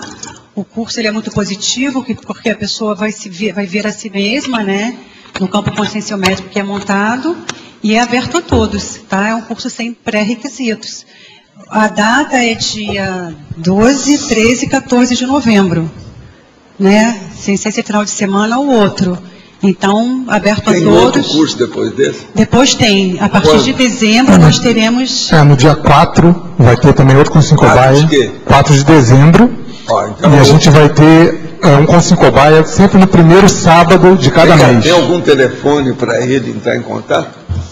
O telefone é CE 3525-2652, prefixo 45. Então, que é 4 de dezembro e 12 de novembro agora. Se não for, 4 de dezembro. Então, ó, você está bem informado a respeito do assunto. Vamos nessa para ver o que dá, né? Alô? Professor? Sim. Aqui, Orlando, eu sou voluntário de Vitória, Espírito Santo. É a primeira vez que eu venho ao CEEC. Estou muito feliz, porque eu assisto as tertúlias online. Assistir ao vivo é totalmente diferente. É muito mais, energia muito maior. Uma pergunta. Você ia naqueles meus cursos que eu dava lá, sim, quando eu estava na Ilha do Boi. Isso mesmo. É isso? Isso. Então, tá. Com certeza. Uma pergunta. Um tempo desse saiu uma reportagem a respeito da cidade mais espírita do Brasil, que é Uberaba. Porque lá tem mais centro espírita do que a Igreja Católica. Mas a reportagem deixou alguma coisa no ar, que o filho de Chico Xavier parece ser persona não grata na cidade, porque teve algumas coisas que a televisão mostrou quando o Chico ainda estava no corpo, e ficou assim meio no ar, que ninguém sabia a razão não. Ficou em cima do muro, né? E essa reportagem deixou também assim, o que o senhor diz a respeito daquela consciência, se ela realmente, em termos éticos, ela prejudicou? Não, deixa eu te explicar. Ele chama Eurípides. Eurípides era um rapaz que era epilético. Epilético, grão-mal. Estava desenganado. Ninguém já queria mexer com ele, porque quando ele apareceu lá, ele tinha crises subintrantes de epilepsia grão-mal. Eu então fui tratar do rapaz. Eles tinham vindo de fora, a mãe dele. O rapaz então começou a melhorar, acertou a situação, melhorou quase tudo. Aí a mãe vira e fica tarada com o trabalho que eu estava fazendo, por causa da minha assistência lá de clínica, e ela se tornou minha enfermeira. E Eurípides cresceu com a gente, a situação toda, e depois cresceu. Quando eu saí, o Chico continuou fazendo assistência dentro dos processos, e ele foi assistir o Chico. Ele se formou em odontologia na faculdade lá. Nossa, você está entendendo? Lá, na Uniub. Então o que eu sei dele é isso. Agora, depois disso, tem um processo lá que houve com a mulher dele, não sei o que foi, os casos, mas eu já estava fora. Eu estou fora de lá, não sei nada disso. Eu saí em 1966. Nunca mais eu voltei para ficar lá. Eu só voltei lá umas 2, 3 vezes para passar para ir para Monte Carmelo, para ver a minha irmã que morava lá. E também uma última vez que eu fui, antes disso, foi para pegar os livros que eu tinha deixado numa casa que eu criei para guardar uma parte da minha biblioteca. Tinha uma biblioteca de livros selecionados, 9.800 livros, que eu deixei lá, 22 anos. E as pessoas que estavam na casa estavam cuidando dessa casa com a minha biblioteca. 22 anos depois eu cheguei lá e peguei os livros e levei. Levei para o Rio e depois eu trouxe, então todos eles têm aí na biblioteca. Agora, o que eu vejo é o seguinte, você sabe, cidade do interior, Uberaba, aquela coisa toda, tem muito disso que me disse, muito tititi, muita conversa, muita coisa. Agora, o Eurípides ajudou muito o Chico. Querendo ou não, o povo é obrigado a reconhecer essa realidade. Ele era muito bom nisso. Ele ajudou muito, se dedicou ao processo para ajudar o Chico.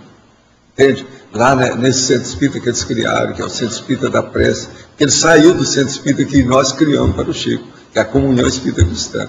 Depois de algum tempo, aquilo cresceu muito, o Chico estava se sentindo, sabe, às vezes um pouco pressionado lá pelos trabalhos. Então eles criaram um centro só dele, especial para ele, foi o Centro da Prece. Isso foi depois que eu saí, alguns anos depois. Então a gente não sabe o que aconteceu entre eles, que é problema deles, eu já não estava lá mais. Quando eu saí, eu deixei tudo funcionando em alto nível. E dentro dos trabalhos que eu fazia, eu deixei 6 pessoas. A primeira pessoa que eu deixei foi justamente a Dalva, essa que nós visitamos, e que ela está lá até hoje, ela ajuda ainda a Comunhão Espírita Cristã, até hoje. Agora, esse centro espírita, o nome dele é Comunhão Espírita Cristã. Quem arranjou esse nome também fui eu. Quem arranjou o nome da rua fui eu. Tudo inspiração dos amparadores. Agora, o que se passa? Esse processo Comunhão Espírita Cristã foi para criar problema com o Xandico. Xandico era Dom Alexandre Gomes do Amaral, que era o arcebispo de Uberaba. Que ele me criava problema antes do Chico, e daí me criava problema porque eu era o presidente da União da Mocidade Espírita. A gente fazia um rebuliço. Pra você ter uma ideia, nessa ocasião eu já tinha criado, só de ambulatório tinha 9 que eu criei. E aquilo repercutia demais perante os católicos de lá. Hoje eles falam que o Chico Xavier criou a cidade mais espírita do mundo. Eu que sei o que é que foi. A maioria dos centros, antes dele chegar, nós ajudamos a criar. Vieram alguns falar comigo lá no Centro Espírita. Professor, aqui no ar. Centro Espírita, vários deles deram os nomes bonitinhos. Uma outra pergunta. Tem gente que está lá até hoje. Uma outra pergunta que me intrigou, eu acho que o senhor já respondeu na tertúlia, mas eu gostaria de saber. Eu assisti o filme Chico Xavier e em nenhum momento eles mencionam nada do senhor. Não, mas também não menciona Uberaba. Sabe por quê? Eles pediram à prefeitura de Uberaba para dar um dinheiro para o filme pagar certas coisas. Eles não devem ter cortado Uberaba de lá. Só mostra que o Chico entra num trem e chega para Uberaba, fica nisso. Mas não falaram nada de Uberaba. É porque a prefeitura não deu dinheiro. O filme foi feito para ganhar dinheiro. Tudo é balcão. Eu nem vi o filme. Eu nem fui ver o filme. Agora eu sei porque me informaram. Como a prefeitura não tinha dinheiro para pagar o negócio, eles cortaram Uberaba, cortaram tudo. Tudo tem que ser na base da bufunfa. Senão esse povo não faz. Tudo é divulgação. Outra coisa, tem muita coisa dessa que estão fazendo, inclusive nosso lar, que tudo é para pegar dinheiro também. O filme foi feito com a turma da Rede Globo, entrou americano nessa história, a federação entrou nisso. Tudo é um comércio danado. Tudo é visa antes de mais nada, bufunfa, cifrão, real, dinheiro. Então isso é uma droga. Quando é assim, tudo é possível. Eu não vi nenhum nem outro. Ainda quero ver esse filme com calma. Ainda não vi. Não. Valdo, só uma coisinha. Quando a gente passar, quando saiu, fui procurei saber sobre prazo para sair o DVD do nosso lar, né? Acho que em 3, 4 meses. Quando sair, a gente passar no Cineclube, você poderia comentar para a gente o filme? Pode. Pagando bem que mal tem. O negócio é de dinheiro. Entra de graça. Vocês pagam. Você entra de graça. Que bem a bufunfa. Não é isso? Meu amigo. Não, vamos ver. Primeiro eu quero ver o filme, se vale a pena comentar. Parece, vários amigos meus que eu confio, viram o filme e acharam que o filme está bom. Que ele ele é mais melhor do que mais pior. Então, como ele é mais melhor, eu acho que vale a pena, então, talvez comentar. Mas eu estou falando, teoricamente. Eu quero ver o filme primeiro com calma, aí eu falo para vocês. Tá, e o outro, você também... Aí eu vou ver o filme e vou anotando. Não, isso é besteira. Não, isso aqui está correto. Isso aqui está ultrapassado. Isso aí passou da conta.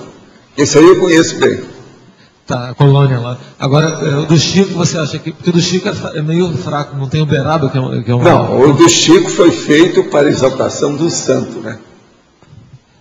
Me deram uns filmes aí, que tem um Chico. Não sei se no meio tem um desses, eu também não vi isso aí. Não, desculpa. O do Chico já está liberado no vídeo, né? E seria uma boa lá, o pessoal quer ver você falando a respeito das coisas, assistindo a encenação, né? Como se estivesse dentro do local, né? Depois você me responde. Agora, olha, eu estava falando, e na outra eu estava comentando lá com a turma, eu gerava o seguinte. Tem um livro que o Chico e eu recebemos, que chama Sexo e Destino. Esse filme não vendeu tanto igual o Nosso Lar, mas já vendeu muito. Já vendeu 500 mil de exemplares. E a história dele é mais séria, do ponto de vista de pesquisa de coisa. Se um dia eles fizeram, que agora, como eles abriram o flanco, abriram o caminho, pode ser que vão fazer uma opção de filme sobre isso. Se um dia eles fizeram Sexo e Destino, esse vai ser interessante ver. E ali tem muita coisa. Se eles fizerem do jeito que é lá, que o André Luiz escreve, é violento o filme. Legal. Agora tem mais de 500 mil de exemplares vendidos desse livro. Sexo e Destino.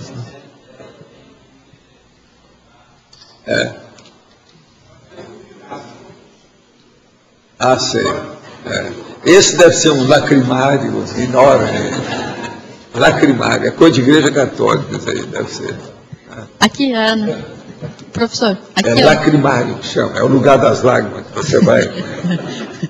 Aqui, ó, na interdisciplinologia, a penúltima. Como é que é? Interdisciplinologia na página. A penúltima, a sistemáticologia? Não, a penúltima. A de sexologia, eu já falei aqui. Sexologia é o estudo da dissecção. Secção, o povo às vezes gosta de falar dissecação, mas o nome correto é dissecção. Secção é cortar em pedacinho e ver tudo para você anatomizar o assunto ou o objeto ou qualquer coisa nesse sentido. Você entra nos detalhes. É usar, então, tudo quanto é instrumento para ver o detalhe daquilo. Cortar pequenininho para ver. E levar, por exemplo, se for possível, no microscópio e tudo mais, se puder. É um micrótomo que chama. Corta fininho para ver no microscópio. Então, a verdadeira dissecção é feita assim. Agora, primeiro vai tirando as partes, etc. Tal. Por exemplo, a questão da anatomia humana, vai tirando aos poucos. É aquilo que o Leonardo da Vinci andou fazendo com desenho. Entende? É a dissecção anatômica, no caso. Então, o que nós precisamos é de sexologia dos fatos, dos fenômenos, dos parafenômenos, das ocorrências, das vivências da pessoa. Então, através dessa dissecção é que você vai ter a pré-cosmovisão. E não é só isso. É através disso é que você tem uma visão correta dos fatos. Sem isso, não tem visão correta.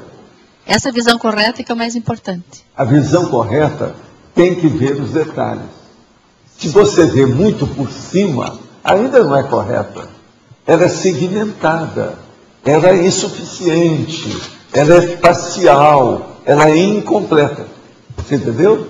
Agora, se você entra em detalhes, isso é diferente. Eu estou aqui com esse chapéu. Então vamos examinar. O que é que você vê? Uma pessoa vê esse chapéu todo e não vê que tem aqui, ó, um detalhe. Uma bolinha de prata.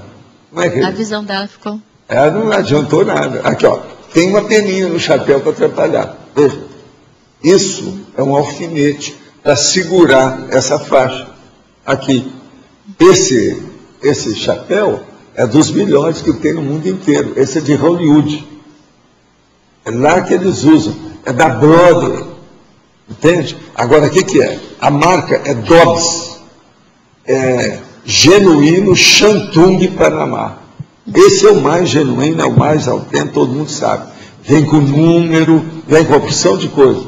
Entendi. A última vez que eu comprei um chapéu desse nos Estados Unidos, custou $70. E era barato para mim. Eles já me conheciam. Você está entendendo como é que é? Sim. Agora, por exemplo, uma pessoa vai descrever isso aqui. Ela tem que ver, ó, que aqui tem um fecho. Ela tem que ver. Por exemplo, quantas dobras tem no chapéu para chegar nisso? A dobra aqui em cima, a dobra aqui embaixo. Você entendeu o que é detalhe? Agora, por exemplo, o detalhe mais bravo que tem aqui mesmo é esse. Aqui. É um alfinete. Um alfinete de prata. Você está entendendo como é que é? Agora, chapéu tem muitos. Agora, com essa qualidade tem pouco. Panamá, Shantung, genuíno. Ele dura muito. Eu já tomei até chuva com ele, ó, ele ainda está aguentando a barra. Aí, de vez em quando você tem que trocar, porque não dá para segurar a barra. Mas você entendeu? Entendi. Então, os nossos comerciais, por favor. Obrigado. As pontuações de hoje: 84 assinaturas no livro de presença, 17 perguntas presenciais, 22 perguntas online, 42 votos presenciais e 9 votos online. Os recados de hoje: a Judite sobre o curso 40 manobras e a Luimara sobre cursos da Conscius. Antes com vocês, programa Amigos com o Loche e o Eduardo Martins.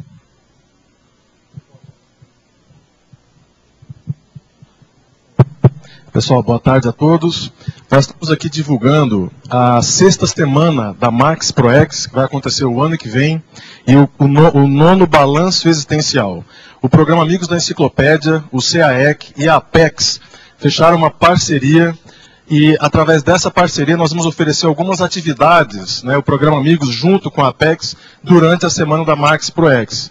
E a gente queria destacar aqui para vocês as oficinas do Holociclo e da Holoteca, que ocorrerão nos dias 9 e 10 de março de 2011, quarta e quinta-feira, e serão oferecidas de maneira gratuita para quem for amigo da enciclopédia. Então são várias oficinas, a gente vai trazer mais detalhes aqui durante os próximos dias, e vale muito a pena. E também na terça-feira, dia 8 de março, nós vamos oferecer um jantar especial durante o primeiro encontro dos amigos da enciclopédia. Então nós estamos fazendo pela primeira vez um grande encontro com todas aquelas pessoas que contribuem, que ajudam a enciclopédia da Conscienciologia. Esse encontro vai ocorrer no Bourbon, no dia 8 de março, a partir das 20 horas. E agora o professor Loche vai falar um pouquinho mais com vocês sobre a temática do Balanço Existencial de 2011. Pessoal, dentro dessa próximo evento do Balanço Existencial, que vai ser o 9º, o tema principal do curso vai ser sobre autossuperação. A proposta do balanço é ajudar a pessoa a fazer um levantamento, um verdadeiro inventário da sua própria vida, levantando erros, acertos, omissões, e a partir daí ela estabelecer um saldo. E com esse saldo, elaborar um planejamento existencial para os próximos anos. Então, durante 4 dias, vai ser do dia 5 ao dia 8 de março do próximo ano, que é o período do carnaval, de sábado a terça-feira de carnaval, a pessoa vai ser orientada a elaborar esse balanço pessoal e esse planejamento existencial. E para isso, ela tem uma apostila que foi especificamente desenvolvida com esse objetivo e uma série de atividades. A gente gostaria de destacar aqui algumas das conferências. Nós vamos ter, por exemplo, o professor Djalma Fonseca, que vai falar sobre a recim proexológica. Nós vamos ter também a professora Vera Hoffmann, que é de Porto Alegre, sobre autossuperação através da dessomatologia.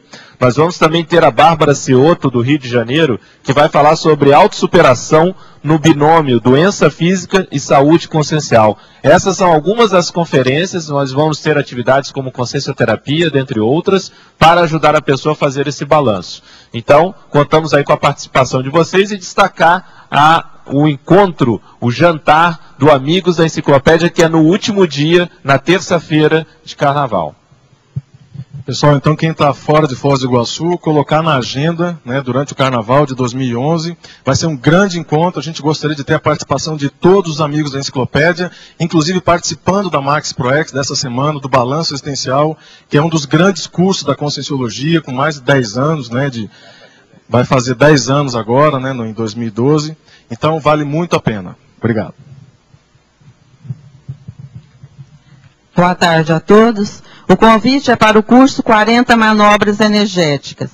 Esse curso ele vai ser realizado aqui no CAEC nos dias 27 a 30 de dezembro. É com o professor Mário de Oliveira. Para fazer o curso 40 Manobras Energéticas, não tem pré-requisito, basta a vontade e a pessoa para aprender a trabalhar com as energias. Para maiores informações, da Secretaria do CAEC, ou pelo telefone 45, é o código 3525-2652. Muito obrigada.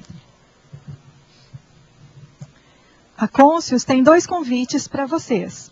O primeiro para os voluntários residentes em Foz do Iguaçu, que já tenham concluído o Recim 1. Nós estaremos iniciando uma turma de Recim 2, é um curso de 12 meses de duração, com uma atividade semanal às quintas-feiras, das 19h30 às 22 horas. O objetivo do Recim 2 é a identificação do Megatrafor, Megatrafar, Megatrafal e o Mater Pensene pessoal. Então, esse trabalho ele é realizado no decorrer de atividades semanais. Inscrições direto na recepção do CAEC. E o nosso outro convite é para todos os interessados que queiram passar pela experiência da Consincobaia. Nós teremos, aproveitando o feriado, nós teremos o dia 13, 14 e 15 de novembro, o curso Consincobaia aqui em Foz do Iguaçu. Os conscienciômetras docentes serão Flávia Guzzi, João Aurélio e João Paulo. Informações e inscrições pelo fone 45-3525-2652. Obrigada. Para amanhã foi eleito o verbete Simploriedade, com 21 votos, a especialidade Evoluciologia. Obrigado a todos, uma boa tarde e até amanhã.